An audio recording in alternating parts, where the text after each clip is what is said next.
সূরা আসরে আল্লাহ বলছেন ওয়াল আসরি ইন্নাল ইনসানা লাফি খুসর। আমি আল্লাহ সময়ের কসম করে বলছি দুনিয়ার সব মানুষ ক্ষতির মধ্যে। এখন আমরা জানতে চাই কোন কোন কারণে মানুষ ক্ষতির মধ্যে। শুরুতে আপনারা বলেছেন ক্ষতি চান না লাভ চান, কথা বলে না।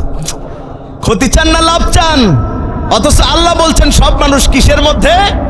ক্ষতির মধ্যে। কেন? আপনি ব্যবসা করছেন, ব্যবসায় লাভ হচ্ছে না, তখন আপনি পর্যালোচনা করেন কেন আমার ব্যবসায় লাভ হচ্ছে না। তখন আপনি বারবার খুঁটিয়ে খুঁটিয়ে দেখেন যেই কারণে লস হয়, ক্ষতি হয়, ওই কারণগুলোকে আপনি দূর করে কেমনে লাভ করা যায় সেই ব্যাপারে আপনি চিন্তা করেন। কথা বলছেন না কেন? আমার কথা কিন্তু ভাই এইভাবে হবে। আমি ওই সুস্বাদ দিয়ে বিবি রহিমার কাহিনী 2 ঘন্টা বলতে পারবো না ভাই। যাদের কাহিনী শোনার ধান্দা বাড়ি চলে যেতে পারেন। মন দিয়ে শুনেন। চিংড়ির ব্যবসা করেছেন, চিংড়ির ফলন ভালো হয়নি, পরের বছর আপনি কি ব্যবসা বাদ দিবেন? না কি কারণে চিংড়ির ফলন ভালো হলো না সেই বিষয়ে আপনি খোঁজ খবর করবেন। খোঁজ খবর করে কেমনে চিংড়ির ব্যবসা ভালো করা যায় আপনি ভালো ভালো বুদ্ধিমান লোকদের কাছ থেকে পরামর্শ নিয়ে ওই চিংড়ির ব্যবসায় লাভ করার জন্য যত বুদ্ধি আছে, কৌশল আছে আপনি প্রয়োগ করবেন। জোরে বলেন। তো আল্লাহ বলছেন সবাই ক্ষতিগ্রস্ত, তা আপনি তো ক্ষতিগ্রস্ত থাকতে চান না, তাইলে আপনাকে জানতে হবে কোন কোন কারণে আপনি ক্ষতিগ্রস্ত। যদি এটা জানতে পেরে ক্ষতির কাজগুলো বাদ দেন তাহলে আপনি লাভবান হয়ে সোজা আল্লাহর জান্নাতে চলে যাবেন। একটু জোরে বলেন না সুবহানাল্লাহ। বন্ধুগণ আমার খুব মন দিয়ে আমার কথা বোঝা লাগবে। বান্দা যদি জান্নাতে যেতে চায় তাইলে তার ক্ষতিগ্রস্তের মধ্যে থাকা যাবে না। ওই বান্দাকে অবশ্যই ইমানের পরীক্ষায় লাভবান হওয়া লাগবে। ইমানের পরীক্ষায় লাভবান হবে যারা আল্লাহর রহমতে জান্নাতুল ফেরদাউসে প্রবেশ করবে তারা। সুবহানাল্লাহ। এবার আমরা জানবো কারা কারা ক্ষতিগ্রস্ত। যদি ওইটার মধ্যে আপনার নাম থাকে তাইলে বলবেন হুজুর খারাপ মাইদে। কথা বলে না। মানে আমি যেই যেই ক্ষতিগ্রস্তের কারণ বলবো তার মধ্যে বল্টুর নাম আছে। বল্টু বলতে হুজুর আমার কাটি করতে এসেছে। আমি কি কাটি করতে এসেছি না আপনাকে বাঁচাতে এসেছি? কথা বলছেন না কেন? ভালো করে বুঝেন। এর মধ্যেই কিছু শ্রোতা পাওয়া যাবে যারা গীবত কমিটির সভাপতির দায়িত্ব পালন করতেছে বিনা পয়সায়। কথা ঠিক। কাল সকালবেলা চায়ের দোকানে চা নিবে, এক হাতে সিগারেট নিবে, পায়ের উপরে পা তুলে বলবে কাল কি ওয়াজ হয়েছে, ওয়াজের নামে অ্যাঙ্গেলে রাজনীতি হয়েছে। কথা বলছেন না কেন? শুনেন, ওই বেনাপোল থেকে আমি আপনাদের ভাই কাটি টাটি করতে আসি নাই। আমি এসেছি একজন মানুষের রুহের ডাক্তার হিসাবে জান্নাত চেনানোর জন্য। ডাক্তারের কাছে আপনি গিয়েছেন, ডাক্তার আপনাকে ঔষধ দিয়েছে, পছন্দ হচ্ছে না, বলছে পাল্টায় দেন। ডাক্তার বলছে তোর মতো রোগীর আমার দরকার নাই, আমি তো রোগ বুঝেছি, রোগ বুঝার পরে আমার জ্ঞান অনুযায়ী আমি তোকে ট্রিটমেন্ট দিয়েছি। আমার ট্রিটমেন্ট মানলে সুস্থ হবি, না মানলে সুস্থ হবি না। তাইলে রুগী যদি ডাক্তারের কাছে যায়, গেলে সেই ডাক্তারের ট্রিটমেন্ট যেমন মেনে নিতে রুগী বাধ্য। আজকে যারা এখানে আপনারা হাজির হয়েছেন, আপনি মানুষের রুহের ডাক্তার হিসাবে এসেছি, যদি কোরআন দিয়ে ট্রিটমেন্ট দিই মেনে নিতে বাধ্য। যদি মেনে নেন মুসলমান, আর যদি মেনে না নেন বিশ্বাস করেন আপনার রক্তের মধ্যে আবু জেহেলের রক্ত রয়েছে। রাগ করতেছেন? মাশাআল্লাহ। রাগ করবেন কেন? কোরআনের কথা শুনে কেউ রাগ করে নাকি? আর এখানে যারা তো আছেন সাচ্চা মুসলমান, নারায়ে তাকবীর। শুনেন এবার ভাই, ওয়াজ কিন্তু বিরুদ্ধে যাবেন বলো ভাই, আগের তো বলছি। দোয়া কই দেব নাই? ঠিক আছে। ও যদি ইনারা এও কথা বলে যে কওয়া লাগবে না, তাও আমি কব, সে জিনিস না যে না কই বাড়ি যাবো। সবাই রেডি হয়েছেন? আলোচনা শুরু। রেডি? সবাই রেডি? ঘুমাচ্ছেন কে কে? ঘুমালে বলবেন সভাপতি সাহেব নিজ দায়িত্বে বালিশ এনে দেবে, কাল সকালের আগে আর ডাকবে না ইনশাআল্লাহ। সবাই রেডি ইনশাআল্লাহ? তাহলে 3টা তাকবীর দেন তো দেখি, আওয়াজ দিয়ে বুঝবো যে ওয়াজ করা যাবে কিনা। নারায়ে তাকবীর, নারায়ে তাকবীর, আরো জোরে নারায়ে তাকবীর। ঠিক আছে, খিচুড়ি খাওয়া পর্যন্ত অপেক্ষা করা যাবে, গলা ক্লিয়ার হচ্ছে আস্তে আস্তে ইনশাআল্লাহ। শুনেন, পৃথিবীতে প্রথম ক্ষতিগ্রস্তের তালিকায় 1 নম্বরে কারা? আমার আল্লাহ বলছেন পৃথিবীতে ক্ষতিগ্রস্তের তালিকায় 1 নম্বরে কারা? শুনো, ومن يبتغ غير الإسلام دينا فلن يقبل منه وهو في الآخرة من الخاسرين বন্ধুগণ আমার খুব মন দিয়ে শুনেন, ক্ষতিগ্রস্তের তালিকায় প্রথম তারা যারা ইসলামকে বাদ দিয়া অন্য কোনো দিন মানে, ইসলামকে বাদ দিয়া অন্য কোনো দিন মানে, আবারও বলছি ইসলামকে বাদ দিয়া অন্য কোনো দিন মানে। এখানে যারা আছেন আমার কথা বুঝে থাকলে বলেন আমাদের দিনের নাম কি? আরো জোরে বলেন। নাকি আপনাদের এই মধ্য বাংলার দিন ইসলাম? মধ্য বাংলার দিন ইসলাম তো বিড়িও খায় মাঝে মধ্যে, কথা বলে না খা। দিন ইসলাম কুয়োর মধ্যে পড়েছে, লোক বলতেছে ইসলাম ডুবলো। আল্লাহর ইসলাম ডুবলো না দিন ইসলাম ডুবলো? কথা বলছে না কেন? ভালো করে বুঝেন, কথা মন দিয়ে বুঝবেন। আপনারা বলেছেন আমাদের দিনের নাম কি? আর একটু জোরে বলতে হবে। ইসলাম বাদ দিয়ে অন্য কোন দিন যদি কেউ মানে তাহলে সে কি হবে? ওহুয়া ফিল আখিরাতি মিনাল খাসিরিন, ক্ষতিগ্রস্ত হবে।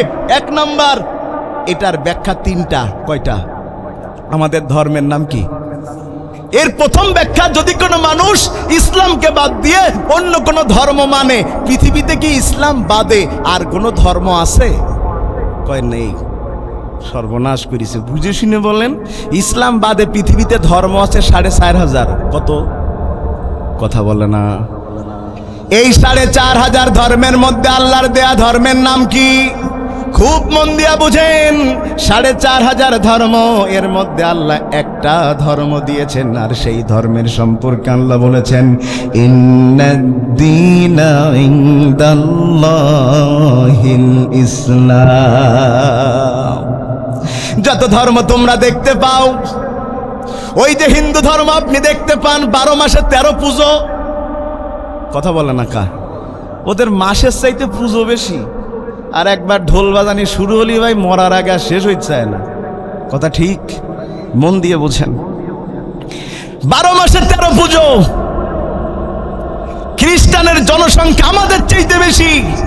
সারা পৃথিবীতে অস্ত্রের দিক থেকে, অর্থনৈতিক বলয়ের দিক থেকে ক্ষমতাশালী বেশি ইহুদিরা। সারা পৃথিবীতে যত অর্থনৈতিক প্রতিষ্ঠান আছে নামে বেনামে সব কিছু পরিচালনা করছে ইহুদিরা। এমনকি আমেরিকার প্রেসিডেন্ট নির্বাচনে কে প্রেসিডেন্ট হবে এটাও তলে তলে সিদ্ধান্ত নেয় ইহুদিরা। আর সারা পৃথিবী জুড়ে যত জায়গায় মুসলমানের রক্ত ঝরছে এর পিছনেও ষড়যন্ত্র করছে ওই ইহুদির বাচ্চারা। কারোর ধর্মীয় অনুষ্ঠান বেশি, কারোর জনসংখ্যা বেশি, কারোর টাকা পয়সা বেশি, অথচ ওদের সম্পর্কে আল্লাহ কিছু বলছেন না। আল্লাহ বলছেন যত ধর্ম দেখতে পাও জনসংখ্যায় বেশি হতে পারে, অর্থে বেশি হতে পারে, ও পুজোয় বেশি হতে পারে, কিন্তু একটা ধর্ম আমি আল্লাহ দেইনি ইসলাম ছাড়া। একটু সুবহানাল্লাহ জোরে বলেন। তাইলে ভালো করে বুঝেন, যদি ইসলাম হয় আল্লাহর দেয়া ধর্ম, ইসলাম বানাইছে কে? তাইলে ইসলামের বাইরে যত ধর্ম দেখা যায় সব ধর্ম শয়তানের বানানো ধর্ম। কথা ঠিক? খুব ভালো করে বুঝেন। যদি কোনো মানুষ ইসলাম বাদ দিয়া অন্য কোনো ধর্ম মানে, সে যত পুজো করুক না কেন আর যত আমল করুক না কেন, কোনোদিন আল্লাহর জান্নাতে যাবে না। সুবহানাল্লাহ। সুবহানাল্লাহ কেন বলতে বললাম? অন্যরা যদি জান্নাতে না যায়, কোন ধর্মের লোক, এই পৃথিবীতে একমাত্র জান্নাতে যাবে তারা মুসলমানের বাচ্চা যারা। সুবহানাল্লাহ জোরে বলেন না একটু? আমি আবারও বলছি, পৃথিবীতে 4,500 ধর্ম। কত হাজার? এর মধ্যে কেবলমাত্র জান্নাতে যাবে তারা মুসলমান যারা। মুসলমান ছাড়া অন্য কোন ধর্মের লোক আল্লাহর জান্নাতে যাবে না। একটু আওয়াজ দিয়ে জোরে কি বলা যাবে সুবহানাল্লাহ? কেন কেন হিন্দু ধর্মের লোক জান্নাতে যাবে না কেন? খ্রিস্টান ধর্মের লোক জান্নাতে যাবে না কেন? ইহুদিরা জান্নাতে যাবে না কেন? কোন খ্রিস্টান লোক কি ভালো কাজ করে না? করে না? ও ভাই, বাংলাদেশ 92% মুসলমানের দেশ। কথা ঠিক? সকাল শুরু হয় আজান দিয়ে, ঘুমাতে যায় আজান দিয়ে। এদেশের লোক খাদ্যে ভেজালো মিশাই আজান দিয়ে। কথা কনাকা, কত শতাংশ মুসলমান? কত শতাংশ মুসলমান? এ দেশে এমন কোনো খাদ্য পাবেন না যেই খাদ্য ভেজাল নেই। ভেজাল খেয়ে খেয়ে আমাদের এমন হয়ে গেছে, প্রতিদিন দুধওয়ালা ভেজাল দুধ দেয়। একদিন মনে করলো ঈদের দিন একটু ভালো দুধ দিই, যেদিন ভালো দুধ দিয়েছে সবার ওই দুধ দিয়ে সীমায় রান্না করি, খেয়ে সবার পেট খারাপ করি। দুধওয়ালা ধরে এনেছে যে তুই সারা বছর তোরে আমরা বিশ্বাস করি, সারা বছর ভালো দুধ দিস, আর ঈদের দিনে খারাপ দুধ দিলি, পেট খারাপ করলো। ও তখন মাথা চাপড়াচ্ছে, আর দুধওয়ালা বলতেছে আহারে কপাল, কুত্তার পেটে ঘিস হয় না। কথা বলছেন না কেন? যে প্রতিদিন খারাপ দুধ দিস হয়ে গেছে, একদিন ভালো দুধ দিছে আর সয়ে যাচ্ছে না। আমাদের দেশে জুলুম আর অন্যায় সহ্য করতে করতে এখন ভালোটা আর ভাল লাগে না, খারাপটাই আমাদের ভাল লাগে। আপনি অবাক হয়ে যাবেন, ইউরোপে যান খাদ্যে ভেজাল নাই। ইউরোপে যান চাকরির জন্যে টাকা লাগে না, যোগ্যতা। আর আমাদের দেশে চাকরির জন্য মামু খালুও লাগে, টাকাও লাগে। আমাদের দেশে হসপিটালে গিয়েছে, বাচ্চা হবে, ডাক্তার বলেছে বাচ্চা উল্টে নাড়ির মধ্যে ঢুকি গে। কথা বলে না কা? তো কি করা লাগবে? অপারেশন করা লাগবে। এই কথা বলে ডাক্তার বলছে ওটি রেডি করো। ডাক্তার ঘুরে আসতে আসতে দেখতেছে নর্মালে বাচ্চা হয়ে গে।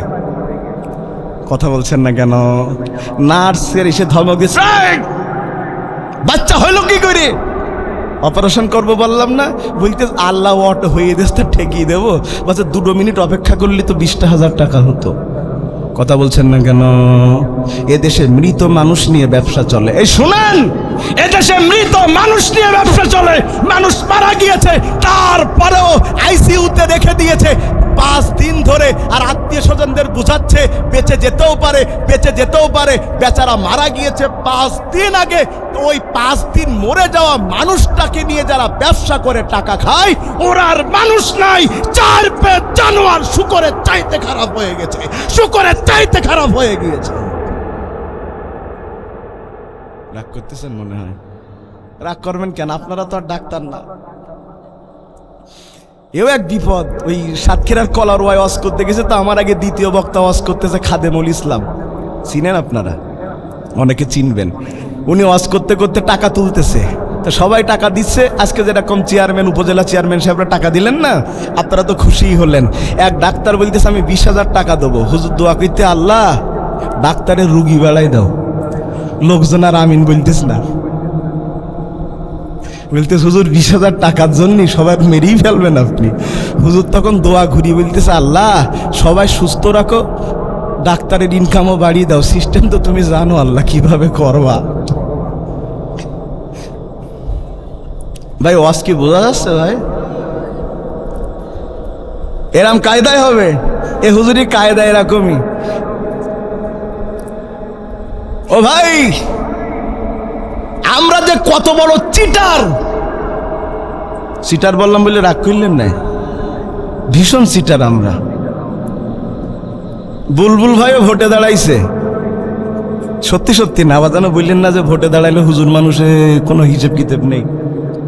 এই যে আমার সাথে এসেছেন আমার প্রিয় আহ্বানী ফেলালি ভাই, উনিও বড় বক্তা, খুব ভালো আলোচনা করেন, উনিও ভোটে দাঁড়াইছে। এখন ভোটার হলাম আমি। পাবলিক কি লিক, লিক বোঝেন তো? আমাদের সব লিক হয়ে গেছে আর কি, পাবলিক। উনি রাতের বেলা আমার বাড়ি এসে বলতেছে ভোটটা দিয়েন। বললাম দুবানি। উনি খসমাস করে 1,000 টাকার নোট দেশ পকেটে। উনি চলে গিয়ে কিছুক্ষণ পর উনি এসছে, এসে বলছে হুজুর ভোটটা দিয়েন। তো দুবান উনি 1,000 টাকা দেয়, খসর মসর করে পকেটে পুরিছি। কথা বলছেন না কেন? কথা ঠিক? আচ্ছা, খসর মসর করে পকেটে টাকা ভরিয়েছে ওনার কাছ থেকে 1,000 কাছ। পরে আবার পরের দিন আবার গেছটা বলতেছে খালি আমার দিলি হবে, আমার বউ বাইছে ওরাও তো ভোট দেবে। এ দেখতেছ কি সর্বনাশ! ভোট প্রতি 1,000 করে টাকা দিয়েছে, বাড়ির 5 জনের নাম দেখিয়ে 4 প্রার্থীর কাছ থেকে 20,000 টাকা নেস। কত?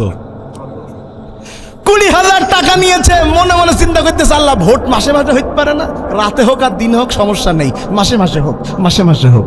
কথা বলছেন না কেন? মাশাআল্লাহ। ও মা, 20,000 টাকা খেয়ে ফেলেছে আমি ভোটার। ভোট হয়ে যাওয়ার পরে রাস্তা হচ্ছে না বলে চেয়ারম্যানের গালি দিচ্ছে, বলতেছে চেয়ারম্যানের ইমান নেই। হতচ্ছাড়া, তোর ইমান আছে? কথা বলছেন না কেন? যেই মানুষ 1,000 টাকার বিনিময়ে নিজের আমানতকে বিক্রি করে, যেই মানুষ একটা চায়ের বিনিময়ে নিজের আমানতকে বিক্রি করে, যেই মানুষ বুঝে শুনে দুর্নীতিবাজ আর খারাপ লোকদেরকে ভোট দিয়ে পাস করায়, ও আর যাই হোক মানুষ হতে পারে না। 1 নম্বরে চিটার, চিটার আর চিটার। করলেন কয়রায় অস্কর দিকে কয়রা চেনেন তো আপনারা? এ তো চেনবেন, এই তো 15 সালে গেছি আমি, তখন নতুন বক্তা ভাই। এখন আর কি গরম, তখন গরমের জ্বালায় শ্রোতা দাঁড়িয়ে পড়ছে।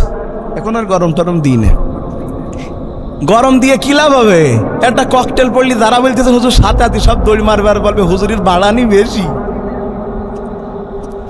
শুনেন, কয়রায় অস করতে গেছি, তা আমার আগে চেয়ারম্যান সাহেব ইয়াং মানুষ, ওই ওয়ার্ডের এই ইউনিয়নের, তা তো কব না, বললি তো আপনারা আবার বলি বেড়াবেন, সে তো আমার আর কয়রায় ঢুকতে দেবে না।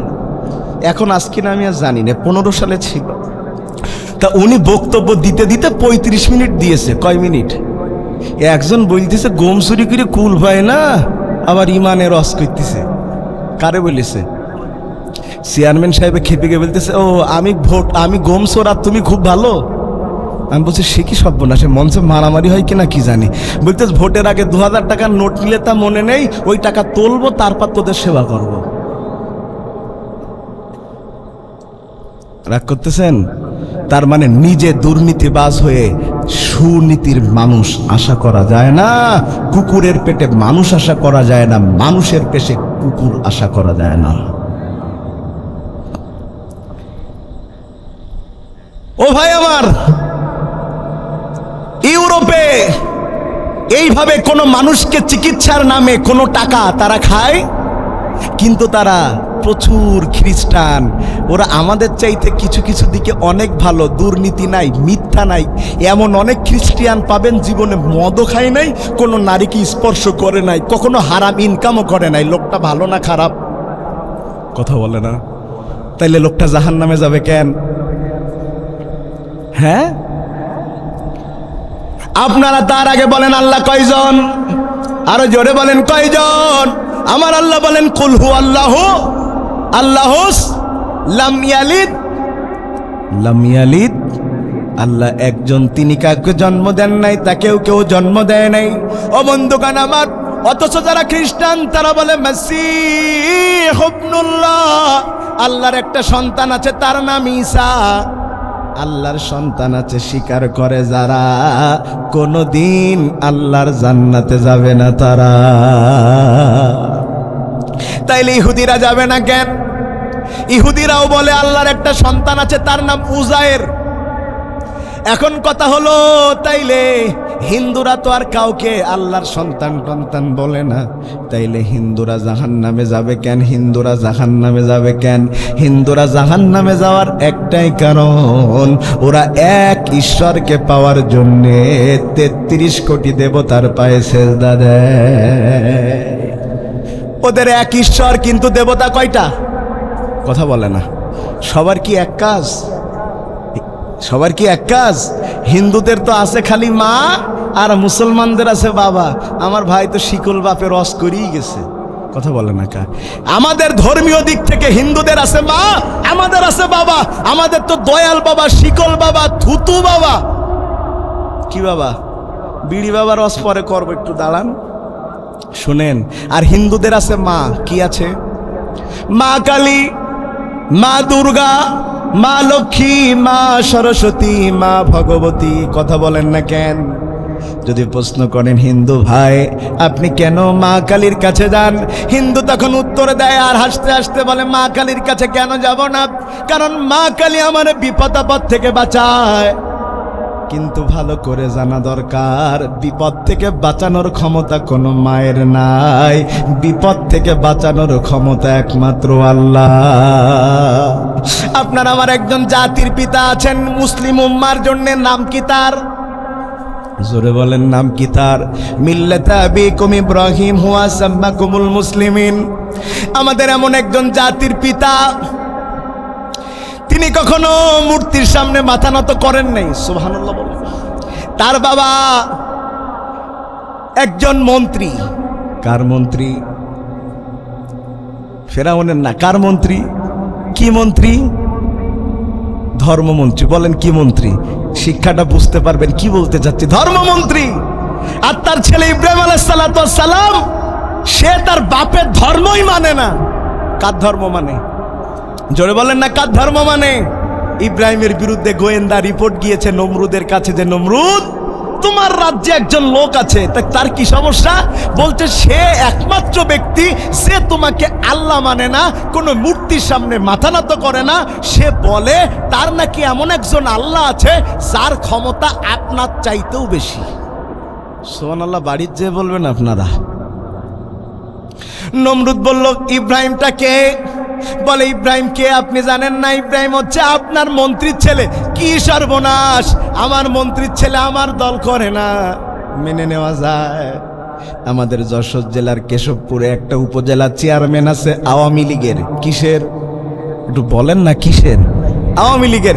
আর ওনার ছেলে শ্রাবণ, সে ছাত্র দলের গোটা বাংলাদেশের সভাপতি। বাপ আওয়ামী লীগের উপজেলা চেয়ারম্যান আর ছেলে ছাত্র দল মানে বিএনপির। এই খবর প্রধানমন্ত্রীর কাছে গেলে বাপকে ডেকে নিয়েছে যে তুই আওয়ামী লীগের এত বড় নেতা হওয়ার পরেও তোর ছেলে কেমনে বিএনপি করে? তখন বাপ বলতেছে বিএনপি করার কারণে আমি আমার ছেলেকে তেজ্যপুত্র করেছি। সে তো 20 বছর ধরে 12 বছর ধরে বাড়িতেই আসে না। শুনেন, দল এত বড় জিনিস, বাপ দলের জন্য ছেলেকে বাড়ি ঢুকতে দেয় না। আর ধর্ম তার চাইতে বড় জিনিস। ধর্ম আমার কাছে আমার বাপের চাইতে বড়, মায়ের চাইতে বড়, আমার দলের চাইতে বড়, আমার নেতার চাইতে বড়। আমি আমার নবীকে, আমার আল্লাহকে এতটা ভালোবাসি, আমার বাপও যদি আমার নবীর বিরুদ্ধে কথা বলে সর্বপ্রথম প্রতিবাদ আমার কাছ থেকেই আসবে। কারণ আমার ধর্ম আমাকে সবচাইতে আল্লাহকে বড় করতে শিখিয়েছে। কথা ঠিক? ডাক দাও আজরকে। আজরের ছেলে আমারে মানে না, অন্য দল করে। ডাক আজরকে। আজর যে বলতেছে কি হয়েছে? নমরুদ বলে কি হয়েছে বুঝো না? তোমার ছেলের খবর রাখো, বাপ তো জানে, কিন্তু ছেলের প্রতি একটু মায়া। না জানার ভান করে বলে আমি তো কিছু জানি না। বলে তোর ছেলে কখনো মূর্তির সামনে যায় নাই, তোর ছেলে আমারে খোদা মানে না। তুই কি করিস? 1 সপ্তাহ সময় দিলাম, ছেলেকে মূর্তির সামনে হাজির করবি। 1 সপ্তাহ সময় দিলাম, ছেলেকে দিয়ে আমাকে খোদা বলাবি। যদি বলাতে পারিস তোর ছেলেকেও ছেড়ে দেব, তোকেও ছেড়ে দেব, মন্ত্রিত্ব থাকবে। আর যদি বলাতে না পারো, তুমিও শেষ, তোমার ছেলেও শেষ। বাড়ি চলে গিয়েছে। বাড়ি যে অন্যদিন ডাকে ইব্রাহিম শোন, আর আজকে ডে ডাকতেছে আব্বা শোনো। ইব্রাহিম বলতেছে ব্যাপার কি? ষড়যন্ত্রের গন্ধ পাওয়া যায়। সুবহানাল্লাহ কয় না কা? অন্যদিন ডাকে খেটামেটা করি। খেটামেটা বুঝেন তো? 2-1 লোক আছে ওই উন্দার, কি মানে দাঁত উঁচু আমার মতো আর কি, মারলেও মনে হয় হাসতেছে। এত মারা মেরে বলতেছ তোর এত মারলাম তাও হাসতেছিস। বলছে আর মেরিয়ে না, আমি উন্দার। কথা বলে না কা? আমি কি? আমি ওই রকমের। উন্দার শব্দ তো সাতক্ষীরারই মূলত। আমি উন্দার। তা অন্যদিন উন্দার, আজকে আলাদা, তাইলে কি বোঝা যায় না? কথা বলে না কেন? হঠাৎ করে অতি ভক্ত কিসের লক্ষণ? ইব্রাহিম আলাইহিস সালাম তো শোনেন, এই দুনিয়ার সবচেয়ে বেশি বুদ্ধিমান নবীরা, তারপরে বুদ্ধিমান হচ্ছে আলেমরা। সুবহানাল্লাহ বলে না কেন? কারণ নবীরা সাধারণ কেউ না, আল্লাহ সিলেকশন করেছে। আলেমরা সাধারণ কেউ না, নবীদের ওয়ারিশ করে আল্লাহ দুনিয়াতে পাঠাইছে। এক হুজুরকে বলতেছে, হুজুরকে ঠকাবে বলে জনগণ বলতেছে হুজুরের কত জ্ঞান। একটু বলতেছে হুজুর পরের বাড়ি খেয়ে বেড়ান আর বলেন সব জ্ঞান আপনাদের। বলেন তো এই পুকুরি কয় বালতি পানি আছে? লোকে মনে করতেছে হুজুর আর বলবে কি বলতে পারে? হুজুর বলতেছে আগে বলেন বালতির সাইজ কেমন? যদি বালতির সাইজ হয় পুকুরের মতো বড় তাইলে 1 বালতি পানি। বালতির সাইজ যদি হয় পুকুরের অর্ধেক তাইলে 2 বালতি পানি। আগে তুই ঠিক করে আয় তোর বালতি কত বড়। সুবহানাল্লাহ কয় না কা? বলতেছে হুজুরের সাথে তো পারা যায় না। দাঁড়াও, পারবেন কি করে ভাই? সারা দুনিয়ার মুরগি জবাই করেন আপনারা, মাথা খাই আমরা। কথা বলে না কা? হুজুরদের বেতন দেবেন না? হুজুরদের তো বুদ্ধি কম না, বলে বেতন যা দেন দেন, বাড়ি বাড়ি খাওয়ার ব্যবস্থা করবেন, আমি আবার যেই খাইতে পারবো না টিফিন বাটি পাঠাই দেব, ওই টিফিন বাটিতে করে আমার ভাত পাঠাই দেবেন। জনগণ বলল ঠিক আছে। টিফিন বাটি একটা কিনেছ ভাই 5 তালা, শুনতেছেন? 2 কেজি চালির ভাত দেবে, তাও খালি থাকবে। শুনতেছেন কথা? বলছে তোরা রানবি আর খাবো আমরা। কথা বলে না কা? ঠিক আছে শুনেন, বলতেছে হুজুরদের তাইলে বুদ্ধি কে দিয়েছে, হেকমত কে দিয়েছে?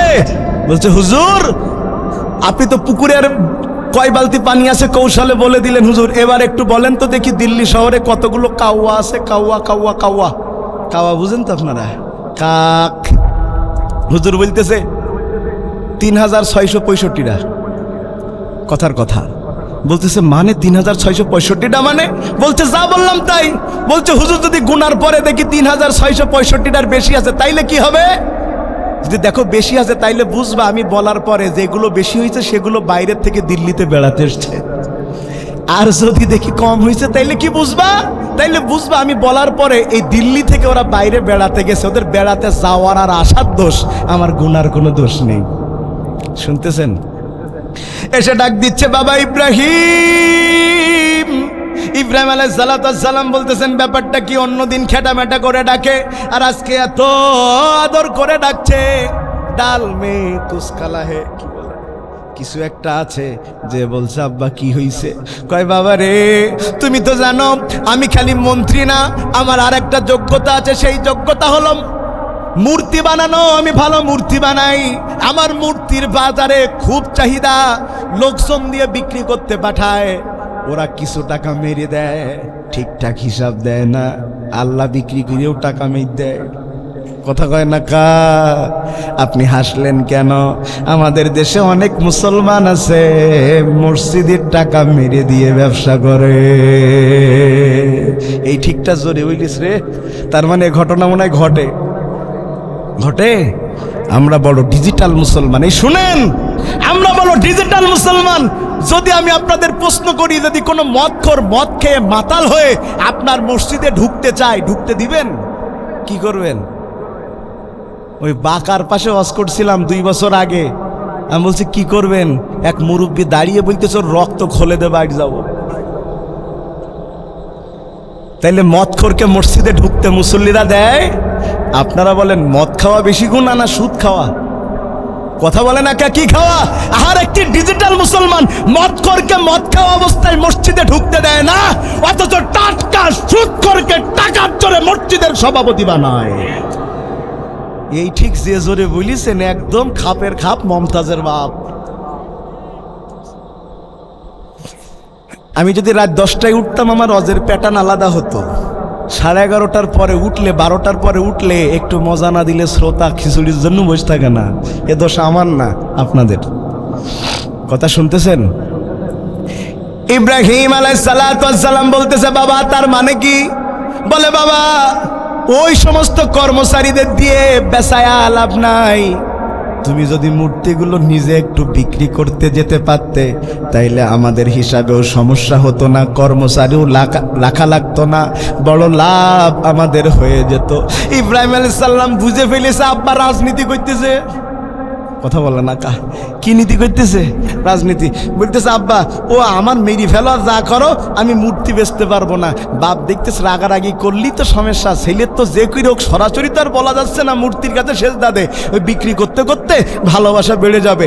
নবীও তো বুঝে ফেলেছে। দ্বিতীয় দিন বলতেছে আবার যা, নবী বলতেছে যাবো না।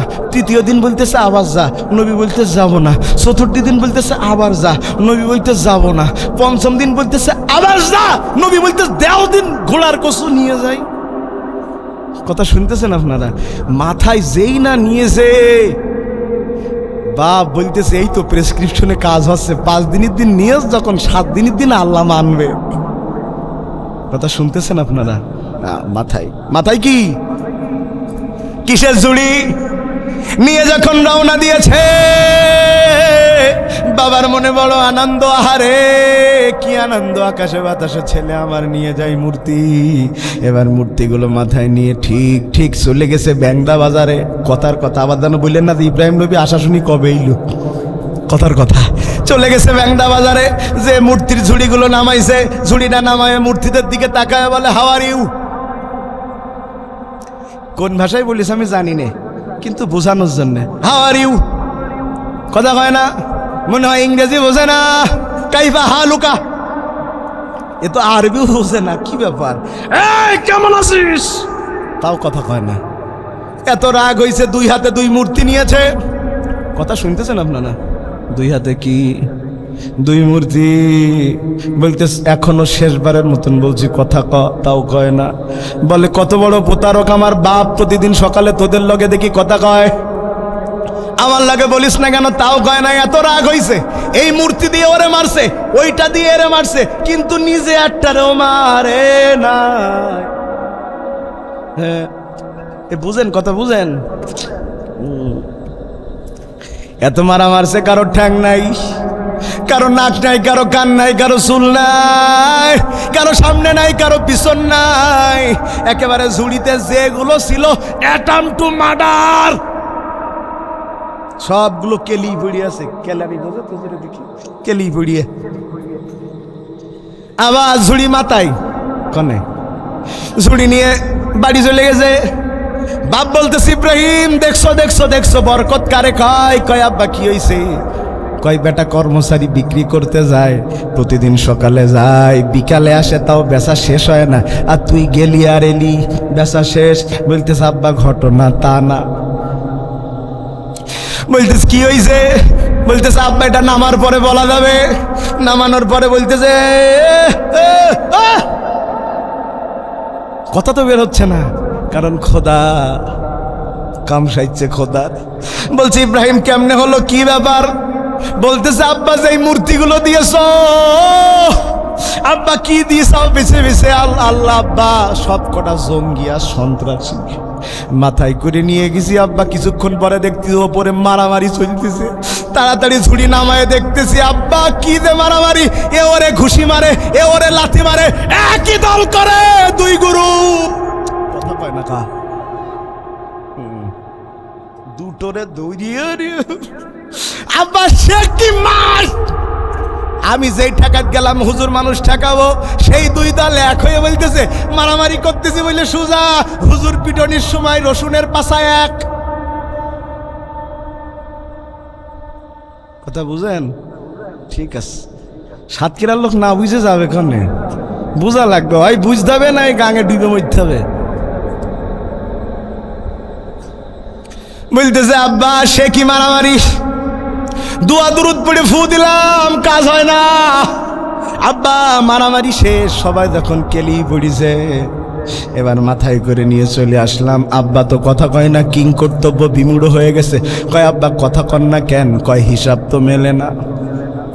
কয় কি হয়েছে, হিসাব মেলে না।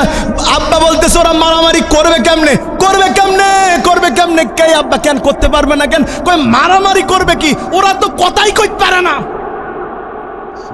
কয় না ওরা মারামারি করবে কি, ওরা তো কথাই বলতে পারে না, ওরা মারামারি করবে কি, ওরা কেউ কাউরে বাঁচাতে পারে না। বলতেছে আব্বা জাগায় আসো, খেলা হবে। কথা কয় না কা এবার আমাদের দেশের খেলা হওয়া না, কিন্তু বলছে আব্বা এইবার জাগায় আসো, খেলা হবে। কি খেলা? ও বাবা, যেই মূর্তি কথা বলতে পারে না, যেই মূর্তির মুখে মাছি বসলে নড়াইতে পারে না, যেই মূর্তি নিজের ভালো নিজের মন্দ ঠেকাতে পারে না, ওই মূর্তির পায়ে সেজদা কোনো পাগল আর মূর্খ লোক ছাড়া বুদ্ধিমান লোক দিতে পারে না।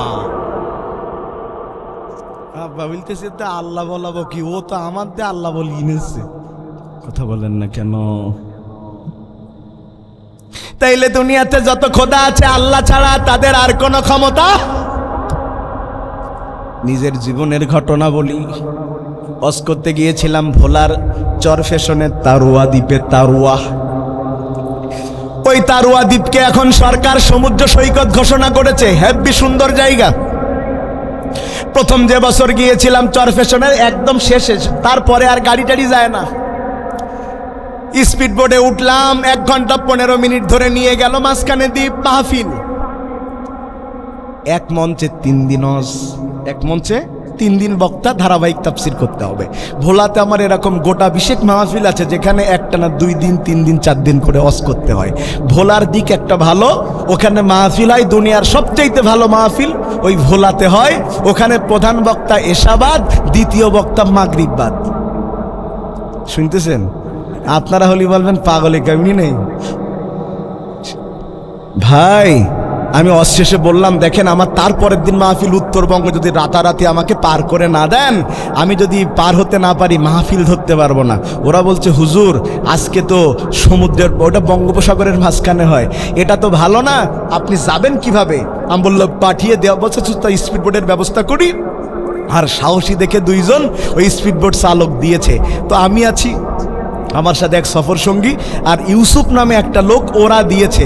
এই ইউসুফ এমন একজন লোক, ও কোনো সময় মারলেও কান্দে না, খালি হাসে। শুনতেছেন কথা? আর 2 জন চালক দিয়েছে, একটা মুসলিম আর একটা হিন্দু। ও ভাই আল্লাহর কি খেলা!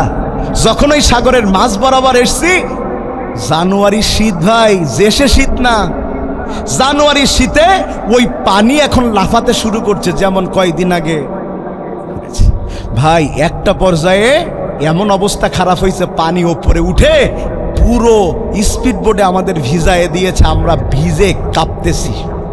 শুনতেছেন কথা? এক পর্যায়ে আর স্পিড বোটের ব্যালেন্স রাখা যাচ্ছে না, চলে যাচ্ছে ওই কিনারার দিকে, জঙ্গলের দিকে। আমরা তো ভয়ে শেষ, কি করব? তখন আমরা খালি বলতেছি আল্লাহ আল্লাহ আল্লাহ, সবাই বলতেছি আল্লাহ, আর হিন্দুরা বলতেছে রাম রাম রাম। একে ভাল লাগবে না রাগ হবে? আমার পাশে যে ইউসুফ বলতেছে ভাই তোর কারোর ডাকতে হবে না, তুই চুপ করে থাক দিন ভাই। কিন্তু ও বলতেছে আমি আমার আল্লাহ ডাকবো, তো তোর কি? আসলে তো ইসলামে নিষেধ করার সুযোগ। আমি বলতেছি ওরটা ডাকুক, আমরা আমারটা ডাকি। হঠাৎ করে এত জোরে একটা ঝাপটা আসছে রে ভাই, পানি উপরে উঠে পুরো ভিজায় দিয়েছে, স্পিড বোট ডুবে যাবে যাবে ভাব, ওরা খালি পানি সেচতেছে। হঠাৎ করে খেয়াল করে দেখলাম ওই হিন্দু চালক রাম রাম বলা বাদ দিয়ে বলতেছে আল্লাহ আল্লাহ আল্লাহ, সুবহানাল্লাহ। ইউসুফ তখন বলতেছে হাসতে হাসতে, এ ভাই তোর রাম গেল কনে? আপনি হাসতেছেন, আমি হাসতেছি, কিন্তু ও তখন হাসছে না। আমরা যেন দেখতে পাচ্ছি ও কাঁদতেছে, ও কাপা কাপা গলায় বলছে বারবার রাম রাম বলছি, মনে প্রশান্তি পাচ্ছি না, মনে প্রশান্তি পাচ্ছি না। ভাবলাম আপনারা যা বলছেন তা একবার বলে দেখি। একবার মনে মনে আল্লাহ বলেছি, আমার হৃদয় বলতে শুরু করেছে তুই যে আল্লাহকে ডেকেছিস ওই আল্লাহ তোদের ডুবিয়ে মারবে না। পরে আমরা সেই দিন সেই সাগর পাড়ি দিয়ে আল্লাহ আমাদেরকে বাঁচিয়ে দিয়েছিলেন। সুবহানাল্লাহ। বাঁচিয়ে দেয় কে? কথা বলছেন না কেন? বাঁচিয়ে দেয় কে? ক্ষমতা নাই, ক্ষমতা নাই। মা কালী কিছু করতে পারে না, কোনো মূর্তি কিচ্ছু করতে পারে না। দলিল নেন রাসূলের হাদিস থেকে।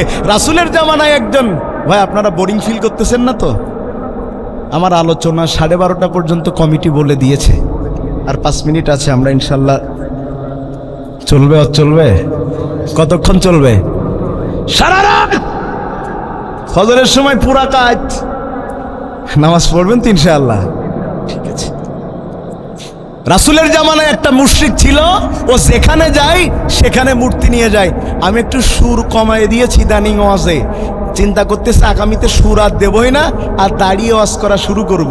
ওই সুরই টানতি টানতি সময় মেলা খেয়ে যায়। আর আজকে এত কম সময়, সুর দিত গেলে এত দূর আসতে পারতাম না, এই জন্য একটু সুর কমাই দিছি। নারায়ে তাকবীর, নারায়ে তাকবীর। রাসূলের জামানায় একটা মুশরিক ছিল, ও যেখানে যেত পকেট, ওই জামার এই বুক পকেটের নিচে আর একটা পকেট বানিয়ে নিয়েছিল, সেখানে মূর্তি রাখতো। লোকেরা বলতো মূর্তি রাখো কেন? ও বলতো মূর্তি রাখি এই জন্যে, যদি আমি কোনো বিপদে পড়ে যাই মূর্তি আমারে বাঁচাবে। তো বাড়ি রেখে আসলেও তো পাও, বলছে বাড়ি রেখে আসলে যদি দেখতে না পাই। আপনাদের অঞ্চলে নেটওয়ার্ক কম না বেশি? হ্যাঁ কম। এই যে লাইভ দিতে পারেন, আজকে আমাদের তরিকুল ভাই ইসলামিক সিটি টিভির ওনার, তার এই চ্যানেলটা চেষ্টা করতেছে সারা দেশে কোরআনের কথা পৌঁছিয়ে দেওয়ার জন্যে। এই দিতে পারেনি, নেটওয়ার্ক পাইনি, তাইলে তো মাঝে মধ্যে যদি ওর মূর্তি নেটওয়ার্ক না পায় তাইলে ও বাঁচবে কি করে? এজন্য ও যেখানে মূর্তি সেখানে। আর আমার আল্লাহ কি আল্লাহ, রাতের আধারেও দেখতে পাই, পানির নিচে গেলেও দেখতে পাই, সাত তবক জমিনের নিচে গেলেও আমার আল্লাহ দেখতে পাই। সুবহানাল্লাহ সুবহানাল্লাহ। মূর্তি নিয়ে একদিন বের হইছে, হঠাৎ করে বেচারার লেগেছে প্রস্রাব। কার? মুশরিকের। মুশরিকটা তখন চিন্তা করলো কি করা যায়। মুশরিকটা কোনো হিসাব কিতাব না পেয়ে চিন্তা করলো আল্লাহরে নিয়ে তো প্রস্রাব করা যায় না, খারাপ দেখায়, এই জন্যে তার মূর্তিটাকে একটা উঁচা জায়গায় রেখে প্রস্রাব করতে চলে গেছে। আমার বেনাপোলের কুকুরের স্বভাব হলো উঁচু জায়গা দেখে যেখানে এক ঠ্যাং উঁচু কইরা। আশাশুনিরও সেই সমস্যা? এ তো সমস্যা না, এটা ওদের জাতের স্বভাব। কথা বলছেন না কেন? কুকুরের জাতের স্বভাব কি?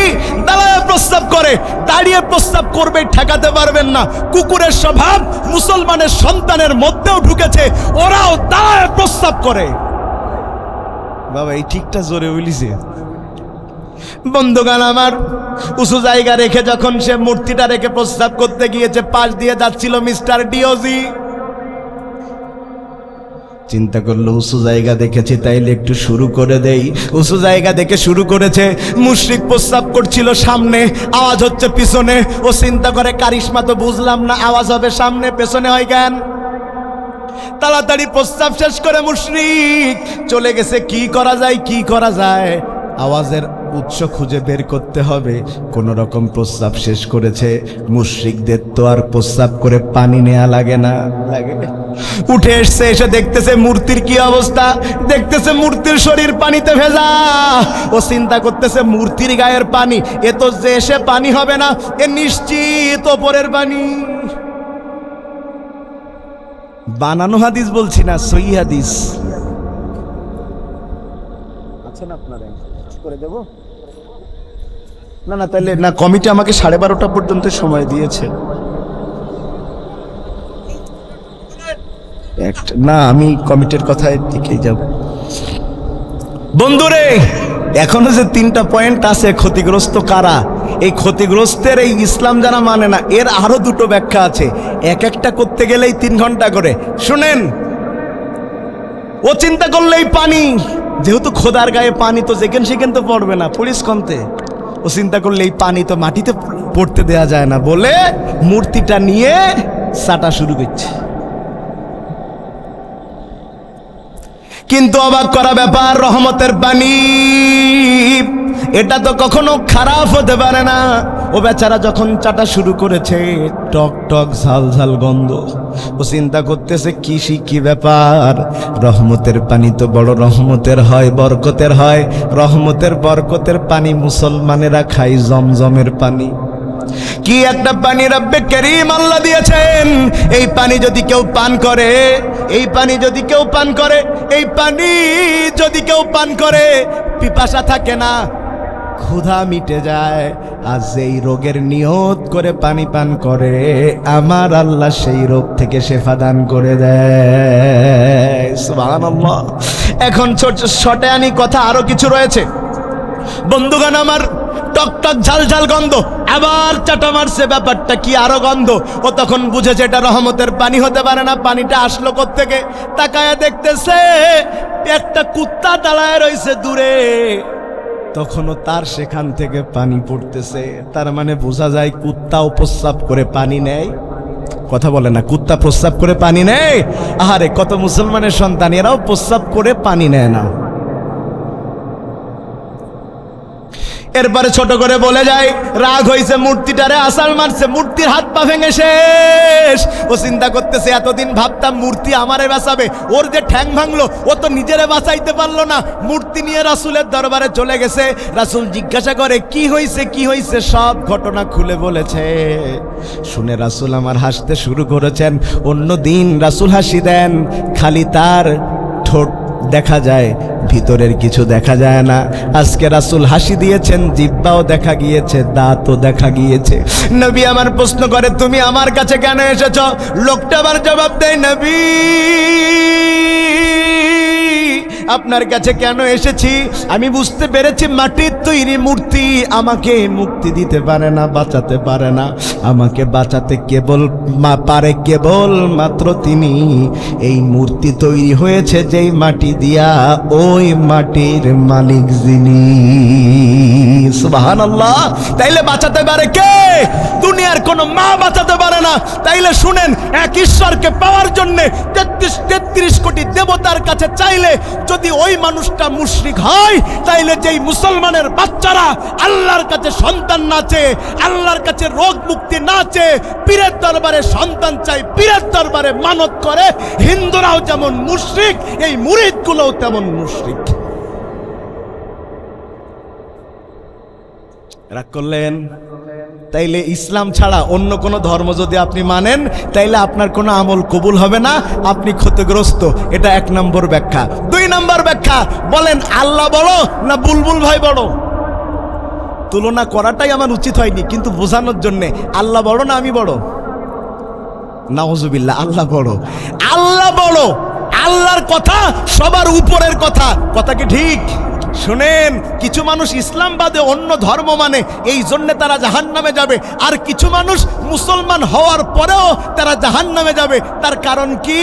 তারা আল্লাহর কথার চাইতে পীরের কথাকে, হুজুরের কথাকে, বক্তার কথাকে, নেতার কথাকে বড় মনে করে। ওরা আল্লাহর কথা বাদ দিতে রাজি, কিন্তু নেতার কথা বাদ দিতে রাজি না। রাগ করতেছেন? আচ্ছা, ইসলামে কি আল্লাহ সবকিছু বলে দিয়েছে? কথা বলে না। ইসলামে পরিপূর্ণ জীবন ব্যবস্থা না? কেমনে চলবে আল্লাহ কোরআনে বলে দিয়েছে না? কোনো কিছু কি আল্লাহ বাদ রেখেছে? তা আপনি জিকির করবেন কেমনে, এটা আল্লাহ বলে দেয়নি। কথা বলে না। জিকির করবেন কেমনে, এটা আল্লাহ বলে দেয়নি। এখন আপনি জিকির করতেছেন, আমি কোরআন খুললাম, আমি কোনো জিকিরের নাম নেব না, তাহলে সেই মুরিদরা আবার আমার উপর খুব খেপে যাবে। ভাই, আমার ওইসব বলার ইচ্ছা না। আপনি জিকির করতেছেন, হু হু হু আছে। আমি ভাই ওই দেখাতো, আমি তো তাহেরি ভাইয়ের মতো যে মুর্শিদ এটাও তো বলতে পারবো না। আমি ওইসব ছন্দ পারিও না। এখন ভালো করে বুঝেন আমার কথা, মুসলমান কিন্তু আল্লাহ জিকিরের পদ্ধতি দিলেন। আপনার আল্লাহটা ভাল লাগলো না, আপনার ভালো লাগলো তাহেরি ভাইয়েরটা। আপনার আল্লাহটা ভাল লাগলো না, আপনার ভাল লাগলো অমুক কাদেরিরটা। আপনার আল্লাহটা ভাল লাগলো না, ভাল লাগলো অন্যের দরবারেরটা। আল্লাহর দেয়া সহি পন্থা থাকার পরেও মানুষের তৈরি করাটা মেনে নেয়ার কারণে আপনি মুসলমান আমল করার কারণেও জাহান্নামে যাবেন। নামাজ পড়ি না আমরা? নামাজ পড়ি না? নামাজ পড়লে সওয়াব না গুনাহ? নামাজ পড়লে সওয়াব না গুনাহ?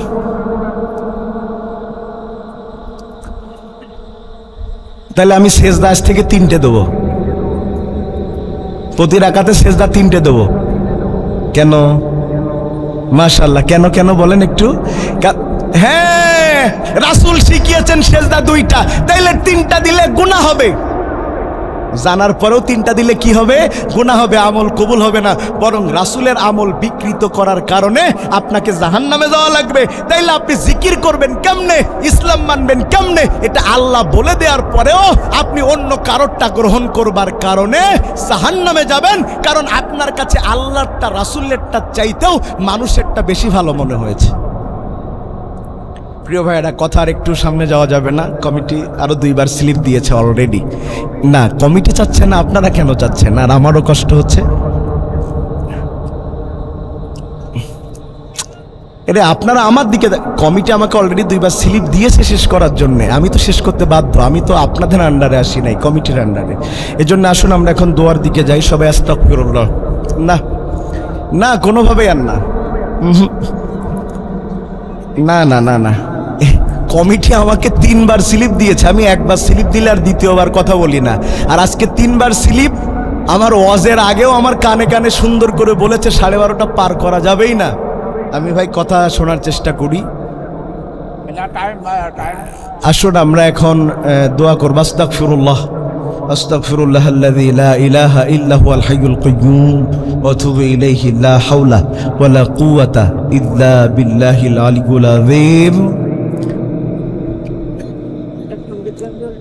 না, সঙ্গীত না ভাই, আর কোনোভাবেই না, কোনোভাবেই না।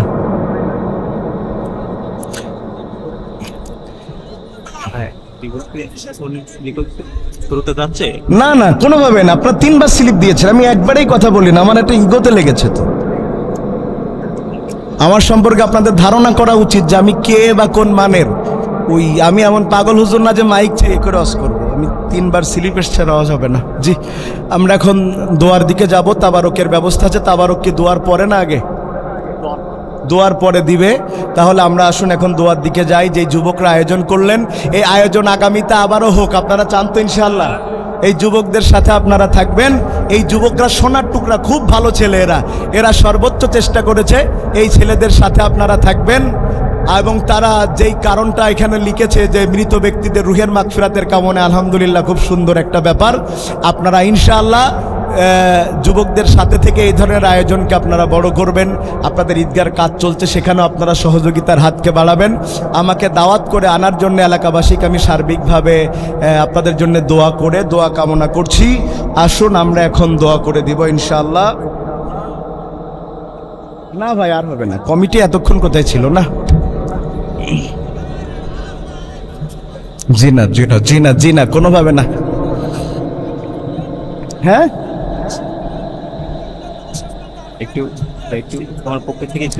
তা আপনারা তাহলে মঞ্চে ছিলেন না কেন? বারবার আমাকে 3বার কেন বলেছে?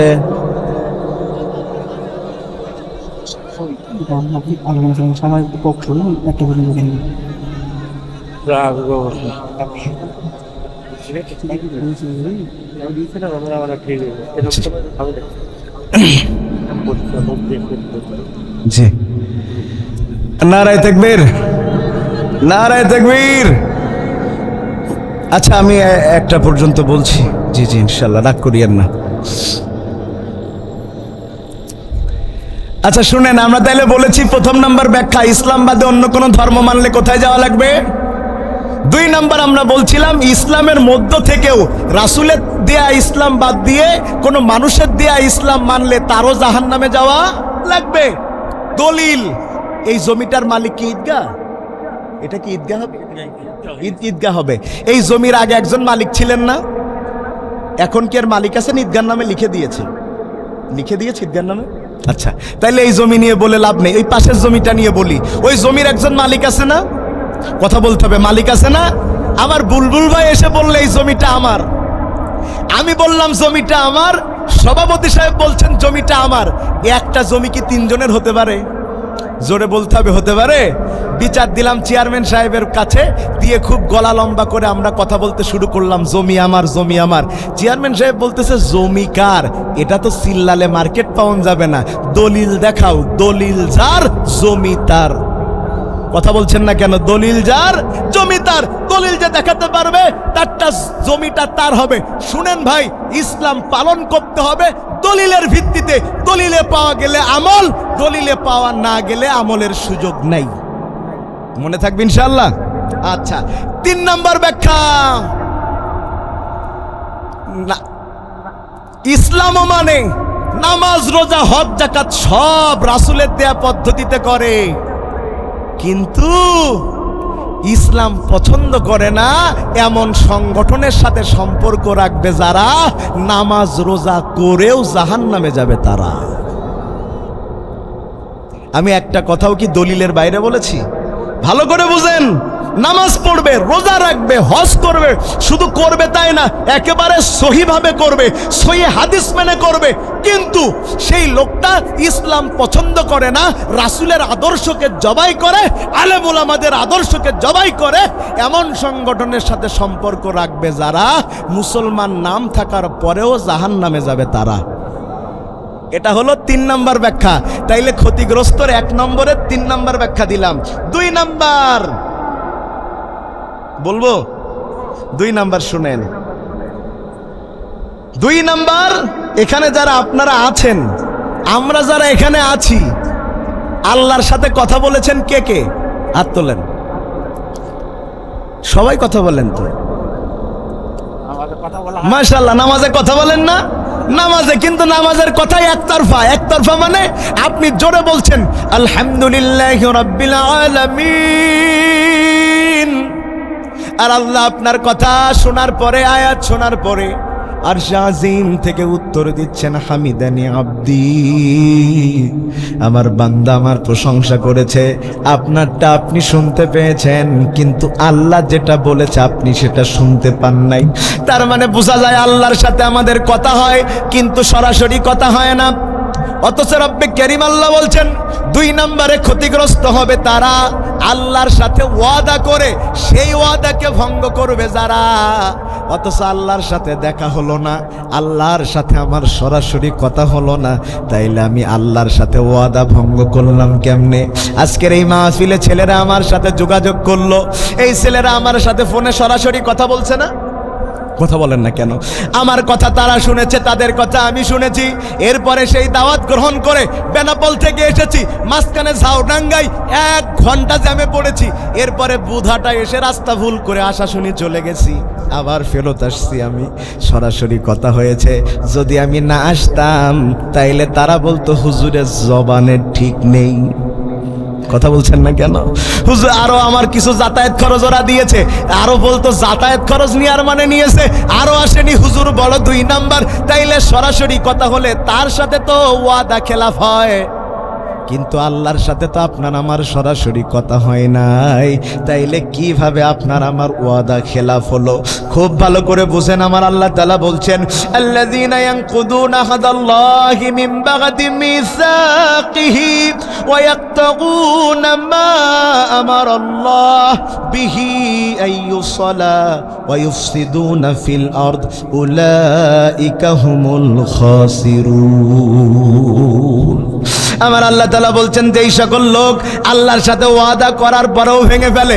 এইটা আজকে এত গুরুত্বপূর্ণ পয়েন্ট, একটু মন দিয়ে বুঝেন। আল্লাহর সাথে ওয়াদা করে ভাঙে কেমনে? এই যারা আশা শুনি আছেন এখানে, আমেরিকার লোককে কি আমরা সবাই চিনি? কথা বলে চিনি? চিনি না। কিন্তু ভাই আজকে আপনি আশা শুনি বাস করেন, একজনে আমেরিকায়, একজন ইংল্যান্ডে। কিন্তু এমন একদিন ছিল যেই দিন আপনি আমি ইংল্যান্ড, আমেরিকা, ইউরোপ সব লোক এক জায়গায় ছিলাম। সেই জায়গার নাম কি? মাশাআল্লাহ, এত জ্ঞান আপনাদের বুঝে ফেলেছেন। রুহের জগৎ, রুহের জগতে আপনি আমি সবাই ছিলাম। ওই রুহের জগতে বান্দা আল্লাহর সাথে ওয়াদা করেছিল। কি সেই ওয়াদা? এবার শুনেন। আল্লাহ বলছেন, ওয়াইদ আখাযা রাব্বুকা মিন বানি আদম মিন যুহুরিহিম। সুবহানাল্লাহ বলেন। আমরা আদম আলাইহিস সালামের সন্তান। আমাদের বাপকে, কথা বলেন, আমাদের বাপকে, প্রথম বাপকে আদম আলাইহিস সালাম, তাকে আল্লাহ তাআলা তার পৃষ্ঠদেশ থেকে আল্লাহ তাআলা আমাদেরকে বানালেন। তার মানে আমরা কেউ বান্দরের তৈরি না। কথা বলছেন না কেন? আদম আলাইহিস সালাম আমাদের বাপ। খলাকাল্লাহু আদম আলা সূরাতিহি ওয়া তাওলাহু 60 জিরা। আদম আলাইহিস সালামকে আল্লাহ বানিয়েছেন নিজের বৈশিষ্ট্য দিয়ে। তিনি আমাদের বাপ, তার পৃষ্ঠদেশ থেকে আল্লাহ আমাদেরকে বের করেছেন। তার মানে আমরা মানুষের সন্তান, মানুষ। আর যারা বলে মানুষ বান্দর থেকে তৈরি হয়েছে, ওরা বান্দরের জাত, বান্দর। আদম আলাইহিস সালামকে যখন আদম আলাইহিস সালাম থেকে যখন আল্লাহ আমাদের বানালেন, আল্লাহ বলছেন সেই সময়ের কথা স্মরণ করো যখন আদম আলাইহিস সালামের পৃষ্ঠদেশ থেকে তোমাদেরকে বানালাম। ও আশহাদুকুম আলা আনফুসিকুম আলাস্তু বিরাব্বিকুম। সেদিন আমি তোমাদেরকে জিজ্ঞেস করেছিলাম, আমি কি তোমাদের রব নই? তখন তোমরা বলেছিলে ক্বালু বালা। তখন তোমরা শাহিদ না আন তাকুলু ইয়াউমাল কিয়ামাতি ইন্না কুন্না আন হাযা গাফিলিন। আল্লাহু আকবার বলেন। আচ্ছা বলেন আমাদের রব কে? আওয়াজ হচ্ছে না, এটা আমার সর্বশেষ উদাহরণ আজকে। বলেন আমাদের রব কে? আরো জোরে বলেন, সর্বশেষ আওয়াজ দিয়ে বলেন আমাদের রব কে? এই ওয়াদা আমরা কোথায় করেছিলাম? মুফাসসিরিনে কেরাম বলছেন বান্দা আলমে আরওয়ায় বলেছিল, আর ওয়াহতে বলেছিল যে আল্লাহ আমাদের রব। বান্দা ওই আল্লাহর সাথে সেই কথার ওয়াদা খেলাপ করেছে। তারা বলেছিল রুহের জগতে আল্লাহ রব, আর তারা দুনিয়াতে সে আল্লাহর পরিবর্তে মানুষকে রব বলে মানে। আপনি বলবেন কেমনে মানে? এই মোবাইলটা আপনারা দেখতে পাচ্ছেন? জোরে বলেন। চোখ তো আছে আমাদের, দেখতে পাচ্ছেন। আমার মোবাইলটা খুব বেশি দাম না, রিয়েলমি 8 21-22 হাজার টাকা দিয়ে কিনেছিলাম 3-4 বছর আগে। ভালো করে মনেও নেই এটার দাম কত। এই ফোনটা আমি কেমনে চালাবো, এই পদ্ধতি কি কোম্পানি আমাকে দিয়ে দেয়নি?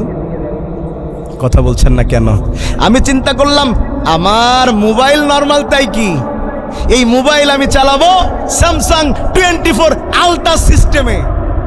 ওই ফোনের দাম 1.5-2 লাখ টাকা, আমার ফোনের দাম 22,000 টাকা। ওই সিস্টেমে যদি আমি আমার ফোনটা চালাই তাইলে আমার ফোন ভালো চলবে। কথা বলে না কেন? ওটা দামি ফোন যে। ভাই শরীর যদি দুর্বল হয় অ্যান্টিবায়োটিক খাইলে মাথা আরো ঘোরে। কথা বলছেন না কেন? তা আমার এটার প্রসেসর যদি দুর্বল হয় তাইলে স্যামসাং আলট্রা 24 দিয়ে কি চলবে? না। শুনেন, আরো মন দিয়ে শুনেন। আইফোন এমন একটা ফোন, এই ফোনে তাও আপনি অন্য ফোনে চার্জার দিয়ে চার্জ দিলে চার্জ নিবে। আইফোনের নিজস্ব চার্জার, নিজস্ব অ্যাপ, ও সব নিজের, ও কারোরটা নেয় না। আমি চিন্তা করলাম আইফোনের চাইতে দামি ফোন দিয়ে আমি আইফোন চালাবো। ওদের সিস্টেমে আইফোন চলে না, আইফোনের সিস্টেম দিয়ে স্যামসাং চলে না, স্যামসাংয়ের সিস্টেম দিয়ে আমার রিয়েলমি চলে না। ও বান্দা, তাইলে কোম্পানি জানে এই ফোন কেমনে চালাতে হবে। আপনি আমি তো বললে হবে না, কোম্পানিটা মানলে চলবে নাই চলবে না। এখন আল্লাহ আপনাকে আমাকে বানাইছে, বানানোর পরে আল্লাহ রুলস দিয়েছে, রেজুলেশন দিয়েছে, বান্দা কেমনে চলবে। কিন্তু বান্দা চিন্তা করতেছে এইটা বাদ দিয়ে একটু মানসিকটা মানি। আর কথা বলছেন না আপনারা? চুরি করলে হাত কাটা কার আইন? একটু জোরে বলেন, আর একটু জোরে বলেন। আল্লাহ বললেন চুরি করলে হাত কাটো, আপনি বললেন চুরি করলে হাত কাটলি হয়, জেলে দাও, জেলে দেওয়ার পর ভালো হয়ে বের হবে। অবস্থা কি হয়েছে? 100টা চোরের এক ঘরে রেখেছে, সবকটা ডাকাত হয়ে বের হয়েছে। কি বুঝলেন? আল্লাহ হাত কাটতে বলেছে। এই শুনেন, আল্লাহ হাত কাটতে বলেছে আর আপনি জেলে দিলেন। আল্লাহর আইন হাত কাটা ছিল, আর আপনার নেতা, আপনার বিভিন্ন আইন প্রণেতারা বানালো চোরকে তুমি জেলে দাও। যদি আপনি আল্লাহর আইন মেনে একটা চোরের হাত কাটতেন তাইলে আজকে শত শত কোটি টাকা চুরি করে পালিয়ে যেতে পারতো না। একটা পালাইছে না বাবা। ব্যারিস্টার সুমন বলতেছে যদি আর কিছুদিন সময় দেওয়া যেত তাহলে ও 1400 বিঘে যে কিনেছে গোপালগঞ্জে, 1400 বিঘে না, আর একটা বছর সময় পালি পুরো গোপালগঞ্জ কিনে নিত। কথা বলছেন না কেন? চলে গেছে বিদেশে, মাশাআল্লাহ। তো বিদেশে যাওয়ার আগে কি হলো? এই শুনেন, রাগ করেন না। যদি আপনার বিবেকে কুত্তায় প্রস্রাব করে না দেয় তাইলে কোরআন সামনে নিয়ে আপনি শোনেন। দুর্নীতি উৎসাহিত হয় সেখানে যেখানের পা থেকে মাথা পর্যন্ত সবাই দুর্নীতি করে। যদি এদেশে চোরের হাত কাটার বিধান চুরি মানে জারি হয়, হাত কাটা লোক বাদে তো খুঁজে পাওয়া যাবে না। কথা বলে না কা? চোরের হাত কাটলে কি হয় শুনেন। ধরেন আমি চুরি করেছি, কি করেছি? কথা বলে না। আপনাদের বলতে ভয় লাগে হুজুর চুরি করে কি করে? চুরি করেছি, করার পরে আপনারা ধরে ধরে বলতেছেন হুজুর ভালো না, হাত কাট। হাত কেটে দিয়েছেন, এখন কাটা হাত নিয়ে আমি গেছি আপনার বাঁকা ব্রিজের কাছে, যে এবার বলতেছে হুজুর হাত কাটা গেল কি করে? আমি বলতেছি অ্যাক্সিডেন্ট করিলাম। লোকে বলতেছে এ তো অ্যাক্সিডেন্ট করা কাটা না। কথা বলছেন না কেন? বলতেছে খোঁজ নে দিন। শুনেন, একটা চোরের হাত কেটে দিলে এখান থেকে বাঁকায় গেলেও লোক জানে চুরির কারণে হাত কাটা হয়েছে। যদি চুরির কারণে সত্যিকারের হাত কাটা হয়, আল্লাহর কসম করে বলছি চুরি করার মতো কোনো মায়ের সন্তান কোনো ঘরে জন্মগ্রহণ করবে না। আদালত বলছে যে তার ব্যাংকে যত টাকা আছে জব্দ করে নাও। আর আজকে ফেসবুক দেখলাম ও আগের থেকে টাকা সব তুলে 5 বছরের মাল্টিপল ভিসা করিয়ে চলে গেছে। অন্যরা বলতে কখন গেছ টের পাইনি। তা হুজুর ওই ঘরের মধ্যে কি বলিস তা টের পেলেন? আর এতগুলো টাকা নিয়ে দৌড় মারলো, আপনি টের পাননি। টের পেয়েছেন কেন? টের পাননি জানো? প্রত্যেকটা টাকার, দুর্নীতির টাকার ভাগ ওপর থেকে নিচ সবাই পায় বলে। আসেন এবার আমরা যেই কথার দিকে যাচ্ছিলাম একটু কথাটা বুঝেন। রব আমাদেরকে বললেন আমি কি তোমাদের রব নই? আমরা বলেছিলাম আল্লাহ আপনি আমাদের রব। অথচ দুনিয়াতে সে আল্লাহর আইন মানে না যারা, আল্লাহর সাথে ওয়াদা খেলাপ করে ক্ষতিগ্রস্ত হয়ে জাহান্নামে যাবে তারা। বন্ধুগণ আমার, 3 নম্বরে এই দুনিয়াতে ক্ষতিগ্রস্ত হবে তারা, শয়তানকে বন্ধু বানাবে যারা। শয়তানকেও দেখেছেন ভাই আপনারা?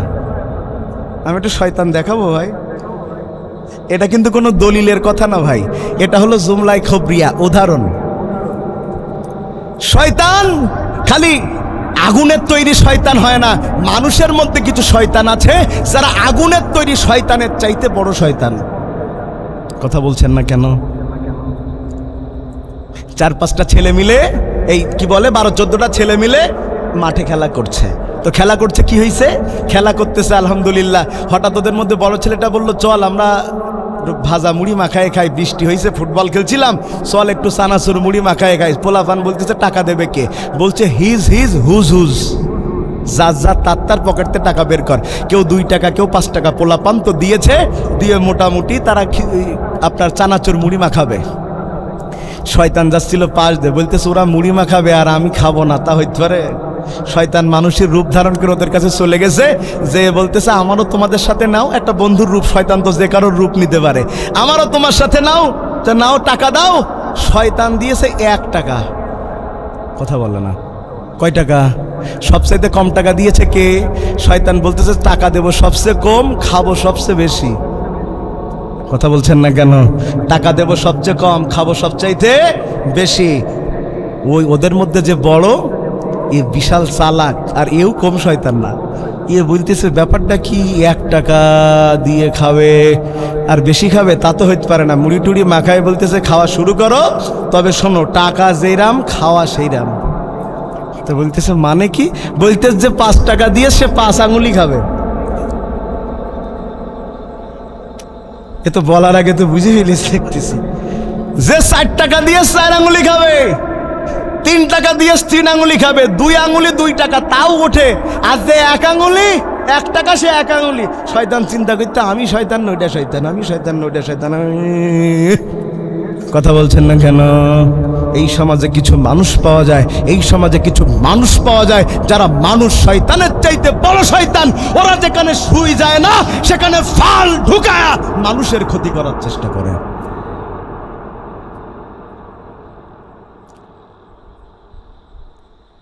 যারা শয়তানকে বন্ধুরূপে গ্রহণ করবে, তারা ক্ষতিগ্রস্ত হয়ে জাহান্নামে চলে যাবে।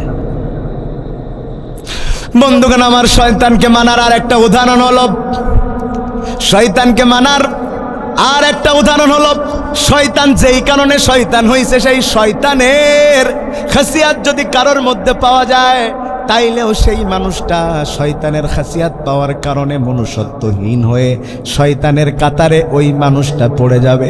আপনারা এখানে যারা আছেন, তারা যদি বলতে পারেন কেউ একজন, আমি খুব খুশি হব। শয়তান শয়তান হওয়ার সবচাইতে বড় কারণ কি?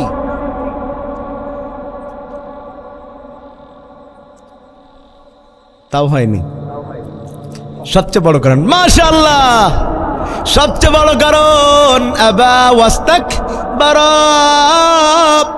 শয়তানের শয়তান হওয়ার সবচেয়ে বড় কারণ, শয়তান অহংকার করেছিল, নিজেকে বড় মনে করেছিল। আল্লাহর কসম করে বলি, আপনার জ্ঞান যদি আকাশ সমান হয়, আর আপনি যদি এই অহংকার মনে পুষে রাখেন, আপনার চাইতে বড় কোনো জ্ঞানী নাই। আপনি জ্ঞানী হলেও আপনি শয়তানের খাসিয়াত গ্রহণ করেছে। আমাদের সমাজে অহংকারী লোক নাই? কথা বলেন, অহংকারী লোক নাই? এক একজনের অহংকার এক এক রকম। কারোর রূপের অহংকার, কারোর কণ্ঠের অহংকার, কারোর টাকার অহংকার, কারোর ক্ষমতার অহংকার। সবার অহংকার কি একরকম? এই আজকে কোন মাইক চলতেছে এই মাহফিলে? মাইকের নাম কি? হ্যাঁ, রাজ। এই রাজ সাউন্ড আজকে ধরেন ভালো হলো, ভালো হইছে, আমি প্রশংসা করে দিলাম যে আমার দৃষ্টিতে এই এলাকার মধ্যে সবচাইতে ভালো সাউন্ড সিস্টেম রাজ। ওর এখন বুকটা কি চুপসে গেছে না বড় হয়ে? কথা বলতেছেন না কেন? ও এখন বাইরে যেয়ে বলতেছে, এই আমার চাইতে বড় মাইকার কারণ নেই। আসলে বাপের ওপরে বাপ থাকতে পারে না? কথা বলেন না, থাকতে পারে না? শুনেন, ভালো করে বুঝেন, আপনি নিজেকে বড় বললে তো আপনি বড় না, আপনাকে যে বড় বলে সেই তো বড়। মুহাম্মদুর রাসূলুল্লাহ সাল্লাল্লাহু আলাইহি ওয়াসাল্লাম তিনি বসে আছেন, সেখানে হাজির হয়েছেন মায়েশা রাদিয়াল্লাহু তাআলা আনহা। সুবহানাল্লাহ বলেন। হাজিরে প্রশ্ন করতেছেন, ইয়া রাসূলুল্লাহ, ইয়া হাবিবাল্লাহ, আপনার কাছে আমার একটা জিনিস জানার বড় ইচ্ছা। ও নবী, আপনি বলেন তো দেখি, এই দুনিয়ার মধ্যে সবচাইতে সুন্দর মানুষকে? সুবহানাল্লাহ। এখন আপনারা বলেন, আল্লাহর জমিনের নিচে, জমিনের উপরে, আসমানের নিচে, দুনিয়া শুরু থেকে শেষ পর্যন্ত নবীর চাইতে সেরা সুন্দর আর কেউ আসবে? তাইলে নবী তো বলতে পারতেন আমি। কথা বলে না কা? কিন্তু নবী কি উত্তর দিলেন খেয়াল করেন, একটু সুবহানাল্লাহ বলেন না। নবী কি উত্তর দিলেন একটু খেয়াল করেন। নবী হাসতেছেন আর বলতেছেন, ও আয়েশা, আমার ভাই ইউসুফ আলাইহিস সালাম সেরা সুন্দর হওয়ার দিক থেকে 2 নাম্বার। সুবহানাল্লাহ কয় না কা? এখন সাইদি সাহেবকে তো আল্লাহ দুনিয়া থেকে তুলে নিয়েছেন। সাইদি সাহেবকে যদি কেউ প্রশ্ন করতো, হুজুর এই দুনিয়ার, এই বাংলাদেশের সবচেয়ে বড় বক্তাকে, ওনার কি বলার ছিল? কথা বলে না কেন? এদেশে সাইদি সাহেবের চাইতে বড় বক্তা তো আর কেউ আসেনি। সে যতই দ্বিতীয় সাইদি, তৃতীয় সাইদি, চতুর্থ সাইদি, 100 কোটি নাম্বার সাইদিও হতে পারে, কিন্তু 1 কোটি নকল সাইদিকে এক জায়গায় করে সাইদি সাহেবের 1 মিনিটের অজের সমান হবে না, হবে না, হবে না। এটাই স্বাভাবিক।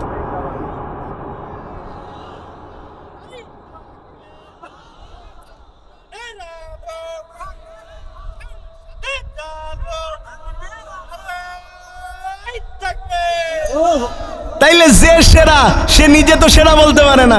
আমি তো ভাই কালো কুলো মানুষ, আরো খাটো খুটো, আর আমার একটু পোশাক আশাক খুব সিম্পল ভাই। তা মাহফিলে গেলে আমারে তো বক্তা বানা দেখায় না। অনেকেই সে আমার সালাম দেওয়ালে, প্রধান বক্তাটা কই? এখন আমার কি বলার আছে? আমি তখন কিছু বললি না, হাসি। তা হাসতেছেন কেন? আমি বলতেছি, ভাই এরা তো আমার দাওয়াত দিছিল, পোস্টার দেখা লাগবে। আমি কয় নাম্বার? কি উত্তর আছে আমার কাছে শুনেন। বলছে, নবী সবচাইতে সুন্দর কে? তা বলতেছে, আমার ভাই ইউসুফ 2 নাম্বার হবে। নিজেকে 1 নাম্বার বললেন না, তার ভিতরে কোনো অহংকার গেল না। শোনেন, এই দুনিয়ার সবচেয়ে নিকৃষ্ট অহংকার জ্ঞানের আর সৌন্দর্যের অহংকার। এ দুটো চেষ্টা করলে পাওয়া যায় না যদি আল্লাহ না দেয়। তা যেটা আল্লাহ তোমারে দয়া করে দিয়েছে সেটা নিয়ে তুমি অহংকার কেন করছো? যে আল্লাহ দিতে পারে সে আল্লাহ নিতে পারে। এবার মা আয়েশা সিদ্দিকা রাদিয়াল্লাহু তাআলা আনহা বলছেন, নবী আপনি সুন্দর। জিজ্ঞাসা করলাম, কে প্রথম সুন্দর? আপনি বললেন ইউসুফ আলাইহিস সালাম 2 নাম্বার। তার মানে আমি বুঝতে পেরেছি আপনি 1 নাম্বার। ও নবী, ও নবী, ও নবী, আপনার কাছে আমার প্রশ্ন আলাদা হয়ে গেল। কি সেই প্রশ্ন?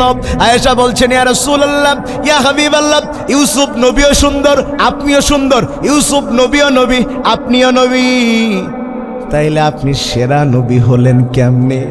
সুবহানাল্লাহ কয় না কা? ইউসুফ নবীও নবী, আপনিও নবী। আপনি বলছেন ইউসুফ নবীও সুন্দর, আপনিও সুন্দর, তাইলে যে আপনি সেরা নবী, 1 নম্বর নবী, সেটা হলেন কেমনে? নবী এবার আমার উত্তর দিচ্ছেন, আয়েশা শোনো, ইউসুফ নবীও নবী, আমিও নবী। ইউসুফ নবীও সুন্দর, আমিও সুন্দর। তোমার প্রশ্ন, তাইলে আমি 1 নাম্বার হলাম কেমনে? শুনো শুনো শুনো, ইউসুফ নবীও সুন্দর, আমিও সুন্দর। ইউসুফ নবীও নবী, আমিও নবী। পার্থক্য হচ্ছে আমি ইউসুফ নবীর নবী। আরব দেশের মায়া মিনার কোলে এলো চাঁদ, চাঁদের নামটি রেখে দিলেন আল্লাহ মুহাম্মদ। আরব দেশের মায়া মিনার কোলে এলো চাঁদ, চাঁদের নামটি রেখে দিলেন আল্লাহ মুহাম্মদ। সেই মুহাম্মদ বড় হয়ে দিনের পথে দাওয়াত দিয়ে জুলুম অত্যাচারকে তিনি করিলেন নির্মূল। চাঁদের চেয়ে সুন্দর আমার প্যারা রাসূল, তার রূপেতে মুগ্ধ হলো তামাম সৃষ্টিকুল। কি নবী! আলহামদুলিল্লাহ। তাইলে যদি কোনো মানুষ আল্লাহর দেয়া সম্পদকে নিয়ে অহংকার করে তাইলে সে আর মানুষ থাকে না, তাকে তখন শয়তান পরিচালনা করে। কথা কি মনে থাকবে ইনশাআল্লাহ? প্রিয় ভাইয়ের আমার, রাত 1টা বেজে গেছে, আমরা আর এগোতে পারবো না। আমরা সর্বশেষ 1টা পর্যন্ত কথা বলবো, কমিটমেন্ট করেছিলাম। যাই হোক, যেই কথাগুলো বলেছি, আমরা কেউ ক্ষতিগ্রস্ত থাকতে চাই? আমরা লাভ চাই না ক্ষতি চাই? তাইলে প্রথম নম্বর, আমরা ইসলাম ছাড়া অন্য কোনো ধর্ম মানব না। 2 নম্বর কথা, আমরা ইসলাম ছাড়া কোনো মানুষের কথা মানব না। মানুষের কথা আগে যাচাই করব দলিলে আছে কিনা, আল্লাহর সাথে মিলে গেলে মানব, নতুবা মানব না। 3 নম্বর, ইসলাম কোরআন আলেম ওলামা পছন্দ করে না এমন কারোর সাথে আমরা সম্পর্ক রাখব না। ঠিক আছে? এটা হলো প্রথম নম্বরের 3টা ব্যাখ্যা। 2 নম্বরে আমরা বলেছি, আল্লাহর সাথে আমরা যে ওয়াদা করেছিলাম আল্লাহর রুবুবিয়াতের ব্যাপারে, সেই ওয়াদা ঠিক রাখবো।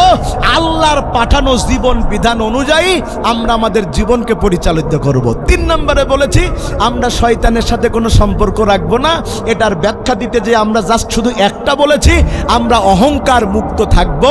আল্লাহ তাআলা আমাদেরকে অহংকার মুক্ত করে দিন, বলেন আমিন। এই মাহফিলকে আল্লাহ কিয়ামত পর্যন্ত এখানে কবুল করুন। যেই ছেলেরা আজকে আয়োজন করেছে, এই ছেলেদেরকে আল্লাহ হযরত ওমরের মতো দিনের সৈনিক হিসাবে কবুল করুন। এই ছেলেগুলোর কাছে অনুরোধ থাকবে, শুধু মাহফিল দেয়া না, মসজিদে যেন সামনের কাতারে তোমাদের পাওয়া যায়। মসজিদের সামনের কাতারে পাওয়া গেলে আজকের মাহফিল সার্থক হবে।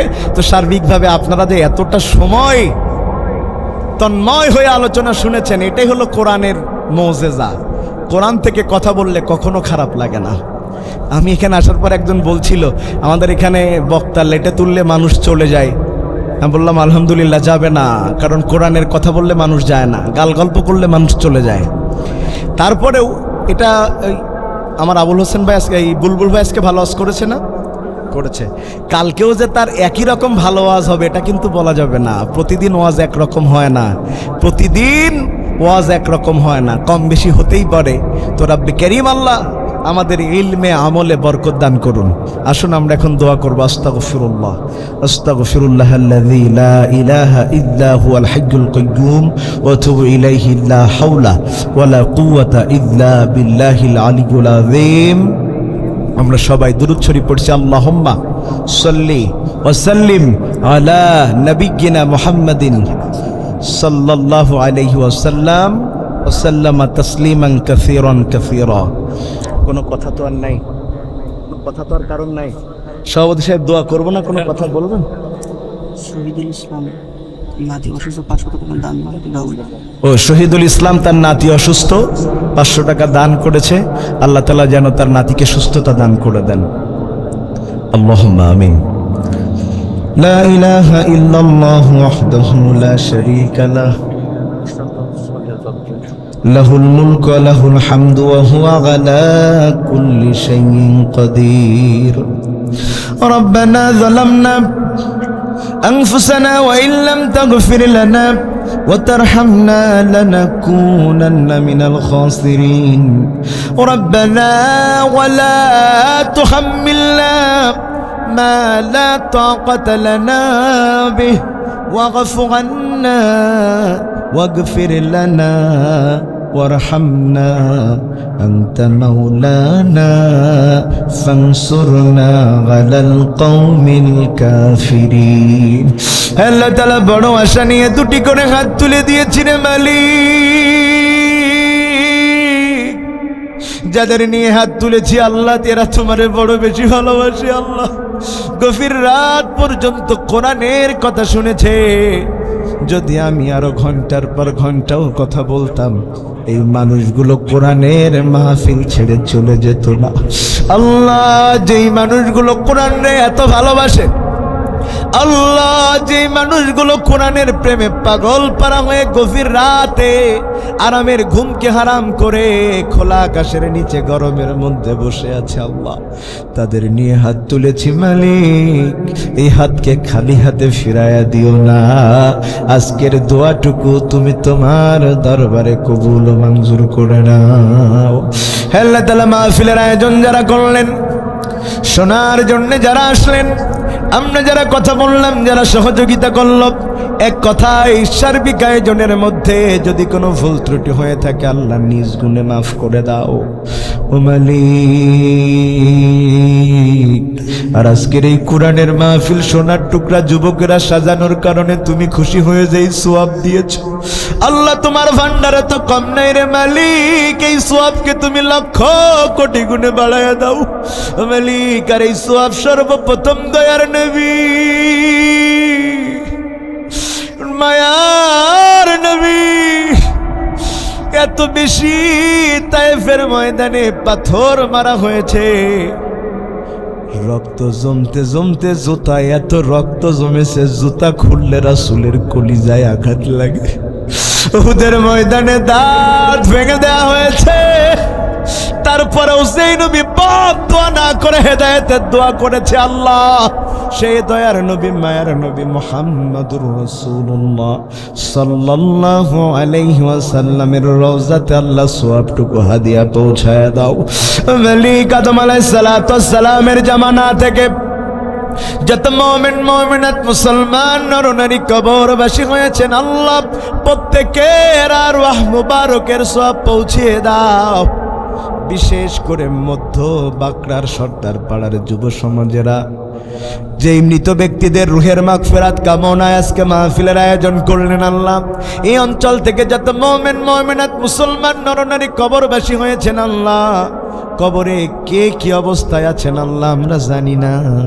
ও আল্লাহ দয়া করে আজকে কোরআনের মাহফিলের ওসিলায় তাদের কবরের আযাব মাফ করে দিয়ে আল্লাহ কবরকে তুমি জান্নাতের বাগানে পরিণত করে দাও। আল্লাহ আমরা যারা হাত তুললাম কেউ গুনাহমুক্ত নই। ও মালিক বড় লজ্জা হয় এই চেহারা নিয়ে তোমার সামনে কেমনে দাঁড়াই। আল্লাহ আমাদের ডানে গুনাহ, আমাদের বামে গুনাহ, আমাদের সামনে গুনাহ, পিছনে গুনাহ রে মালিক। যদি গুনার কারণে মানুষের শরীর থেকে গন্ধ বের হতো আল্লাহ, আমরা একজন আর একজনের পাশে বসে থাকতে পারতাম না। মালিক যদি আয়নায় চেহারা দেখা না যে আমাদের গুনাহ দেখা যেত আল্লাহ, নিজের চেহারা দেখে আমরা নিজেরাই বেহুশ হয়ে যেতাম।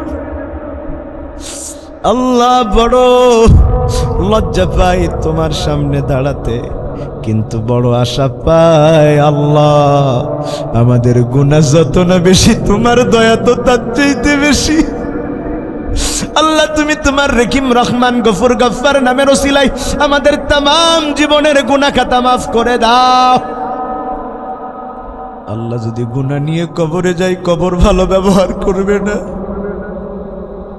ডান পাশের মাটি বাম পাশে চাপ মারবে, বাম পাশের মাটি আল্লাহ ডান পাশে চাপ মারবে রে মালিক।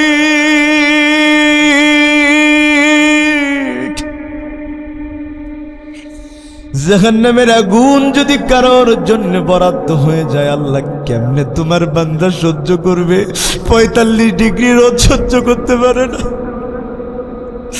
ও মালিক গুলশানে আগুন লেগেছে, তোমার বান্দা আগুনে পোড়ার ভয়ে 17 তলা থেকে লাফ দিয়ে মরেছে, আগুনে পুড়তে সাহস করে নাই। ও মালিক জাহান্নামের আগুন তো দুনিয়ার আগুনের চাইতে কোটি গুণ বেশি। আল্লাহ জাহান্নামের আগুন আমাদের জন্য হারাম করে দাও। আল্লাহুম্মা আজিরনা মিনান নার, আল্লাহুম্মা আজিরনা মিনান নার। আল্লাহ আজকের মাহফিলকে গুনাহ মাফের মাহফিল হিসাবে কবুল করে নাও। আল্লাহ মাহফিল থেকে বের হব আল্লাহ বেগুনাহ মাসুম করে বের করে দাও। আল্লাহ আজকের এই মাহফিলে যারা আমরা একসাথে শুনলাম, আয়োজন করলাম, কথা বললাম, আল্লাহ সার্বিক যে যত কাজ করেছে আল্লাহ আমাদের সকলকে কিয়ামতের দিন একসাথে মাফ করে দিয়ে এক জান্নাতে থাকবার তৌফিক দান করে দিও। আল্লাহ তাআলা হাত তুলেছি এমন অনেক হতভাগা এখানে আছে, অনেকের মা বাবা দুইজনই নাই, অনেকের মা নাই বাবা আছে, বাবা নাই মা আছে। আল্লাহ হতভাগা তারা যাদের মা নাই, গভীর রাতে সন্তান বাড়ি যায়, উঠানে একটা পা রাখে, একটা কণ্ঠ বলে উঠে, বাবা বাড়ি এসেছিস? সন্তান ডাক দিয়ে বলে, মা সবাই ঘুমিয়েছে, তুমি কেন ঘুমাও না? মা ডাক দিয়ে বলে, বাবা রে। সন্তান যখন বাইরে থাকে কোনো মায়ের চোখে ঘুম আসে না। আজও সন্তান বাড়ি যায় কিন্তু কেউ জেগে নাই, কারণ তার জনম দুঃখী মা নাই। সেই ঘরে মা বাবা থাকতো, ঘরটা আগের মতো আছে, খালি মা বাবা নাই। 3.5 হাত ঘরের বাসিন্দা হয়ে গেছে আল্লাহ।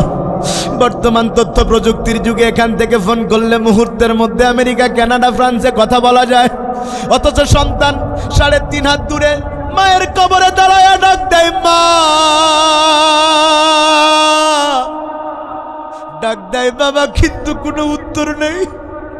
সন্তান প্রতিদিন ফিরে আসে আল্লাহ। যেই সন্তান আজকের মাহফিলে এসে পিতামাতার জন্য আমিন আমিন বলছে আল্লাহ, ওই সমস্ত পিতামাতার কবরের আযাব মাফ করে দিয়ে আল্লাহ কবরকে জান্নাতের বাগান বানায়া দাও। আল্লাহ কত কষ্ট দিয়েছে মাকে আল্লাহ। আল্লাহ 10 মাসে মায়ের পেটে একটা সন্তান মায়ের কলিজায় 4,500 বার লাথি মারে আল্লাহ। একটা লাথি যখন মায়ের কলিজায় লাগে আল্লাহ, মা দাঁড়িয়ে থাকলে বসে পড়ে, বসা মা শুয়ে পড়ে, কাঁদতে থাকে। দুনিয়াতে আসবার সময় এত জোরে লাথি মারে মায়ের কলিজা ফেটে রক্ত বের হয় আল্লাহ। এরপরে সন্তান দুনিয়াতে এসে যত জোরে কান্না করে তোমার কুদরাতে তত বেশি মায়ের কলিজা জোড়া লেগে যায় আল্লাহ। এই নারী ছেড়া ধন সন্তান তার মায়ের জন্য দোয়া করছে, যেই বাবা মাতার ঘাম পায়ে ফেলে সন্তানকে মানুষ করেছে আল্লাহ, দোয়া করছি আল্লাহ আমাদের যাদের পিতামাতা মারা গিয়েছে আল্লাহ, সেই সমস্ত পিতামাতার কবরকে তুমি আল্লাহ জান্নাতের বাগানে পরিণত করে দাও। আল্লাহ তাআলা ফিলিস্তিনের মুসলমান বড় অসহায় আল্লাহ। রাফা বোমা মেরে একেবারে মরুভূমি বানিয়ে ফেলেছে, মুয়াজ্জিন আজান দিচ্ছে কাঁদতে কাঁদতে। আল্লাহ কি অবস্থা মুসলমানদের, আল্লাহ মুসলমানদের রক্তকে কাফেরদের জন্য হারাম করে দাও আল্লাহ। সারা পৃথিবীর মুসলমানদের আল্লাহ এক করে দাও আল্লাহ। যে ইহুদিরা মুসলমানদের মারছে আল্লাহ ধ্বংস করে দাও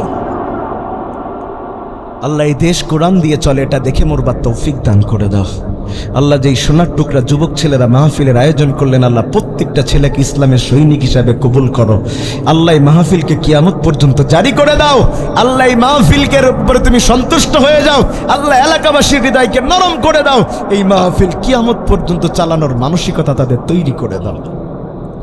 আল্লাহ তাআলা যত মা বোন আসলেন আয়েশা খাদিজা রাদিয়াল্লাহু তাআলা আনহুমার মতো কবুল করো। যারা অসুস্থ আছে সুস্থতা দান করো আল্লাহ। যাদের সন্তান হয় না সন্তান দান করে দাও আল্লাহ। যারা অভাবে আছে আল্লাহ অভাব দূর করে দাও আল্লাহ। আজকের মাহফিলের সভাপতি মহোদয়ের হায়াত বাড়ায় দাও ও মালিক, তার পরিবারের মধ্যে শান্তি দাও আল্লাহ। যারা আলোচনা করলেন আমার আবু হুসাইন বুলবুল ভাই আল্লাহ, ইলমে আমলে বরকত দাও আল্লাহ। দিনের দায়ী হিসাবে সারা পৃথিবী জুড়ে কথা বলার তৌফিক দাও। আব্দুল মালিক সাহেবকে আল্লাহ কবুল করে নাও আল্লাহ। উপজেলা চেয়ারম্যান সাহেব যত নেতৃবৃন্দ আসলেন আল্লাহ, প্রত্যেকের হায়াত বাড়ায়া দাও, দিনের খাদেম হিসাবে কবুল করে নাও। আমার প্রিয় আবু হানিফুল আলী ভাইকে আল্লাহ কবুল করো, শামীম রেজা সহ আল্লাহ, যারা প্রিয়জনেরা নাইম সহ যারা দেখা করতে এসেছে আল্লাহ প্রত্যেককে কবুল করো। আমার তরিকুল ভাই দিনের দাওয়াতের জন্যে এত কষ্ট করে আল্লাহ ইসলামিক সিটি টিভির মাধ্যমে আল্লাহ সারা পৃথিবী জুড়ে কোরআনের কথা প্রচারের জন্য কষ্ট করছে আল্লাহ। আমার প্রিয় ভাইয়ের এই খেদমতকে কবুল করো আল্লাহ। সুস্থতার সাথে এই খেদমত করার তৌফিক দাও আল্লাহ। তার সন্তান প্রিয় আম্মুকে আল্লাহ তুমি হায়াত দান করে দাও মালিক। সর্বশেষ দোয়া করি আল্লাহ, জানিনাকার কাফনের কাপড় বাজারে জানিনার মালিক, আমাদের মধ্যে কে আগে দুনিয়া থেকে বিদায় নিবে, কার নাম মসজিদের মাইক থেকে মৃত বলে ঘোষণা হবে, কে কার কাঁধে চড়ে কবর দেশে যাবে। কোন জমিনের মাটি আমার হবে গোরস্থান, কাদের চোখের জলে আমি পাব পরিত্রাণ, কোন জমিনের মাটি আমার হবে গোরস্থান। আল্লাহ আল্লাহ, তোমার প্রিয় বান্দা রাসূলের প্রিয় উম্মত না হওয়া পর্যন্ত দেহখানাকে কাফনের কাপড় মুড়িয়ে দিও না। আল্লাহ, তোমার রাসূলের রওজা জিয়ারতের তৌফিক দান করে দাও। আল্লাহ, আমাদেরকে শাহাদাতের মর্যাদা দান করে দাও। আল্লাহ, যখনই মৃত্যু চলে আসে আল্লাহ তুমি আমাদের সাথে থেকো আল্লাহ। আর মৃত্যুর সময় সবার জবান দিয়ে জারি করে দিয়ে মানের কালিমা লা ইলাহা ইল্লাল্লাহু মুহাম্মাদুর রাসূলুল্লাহ।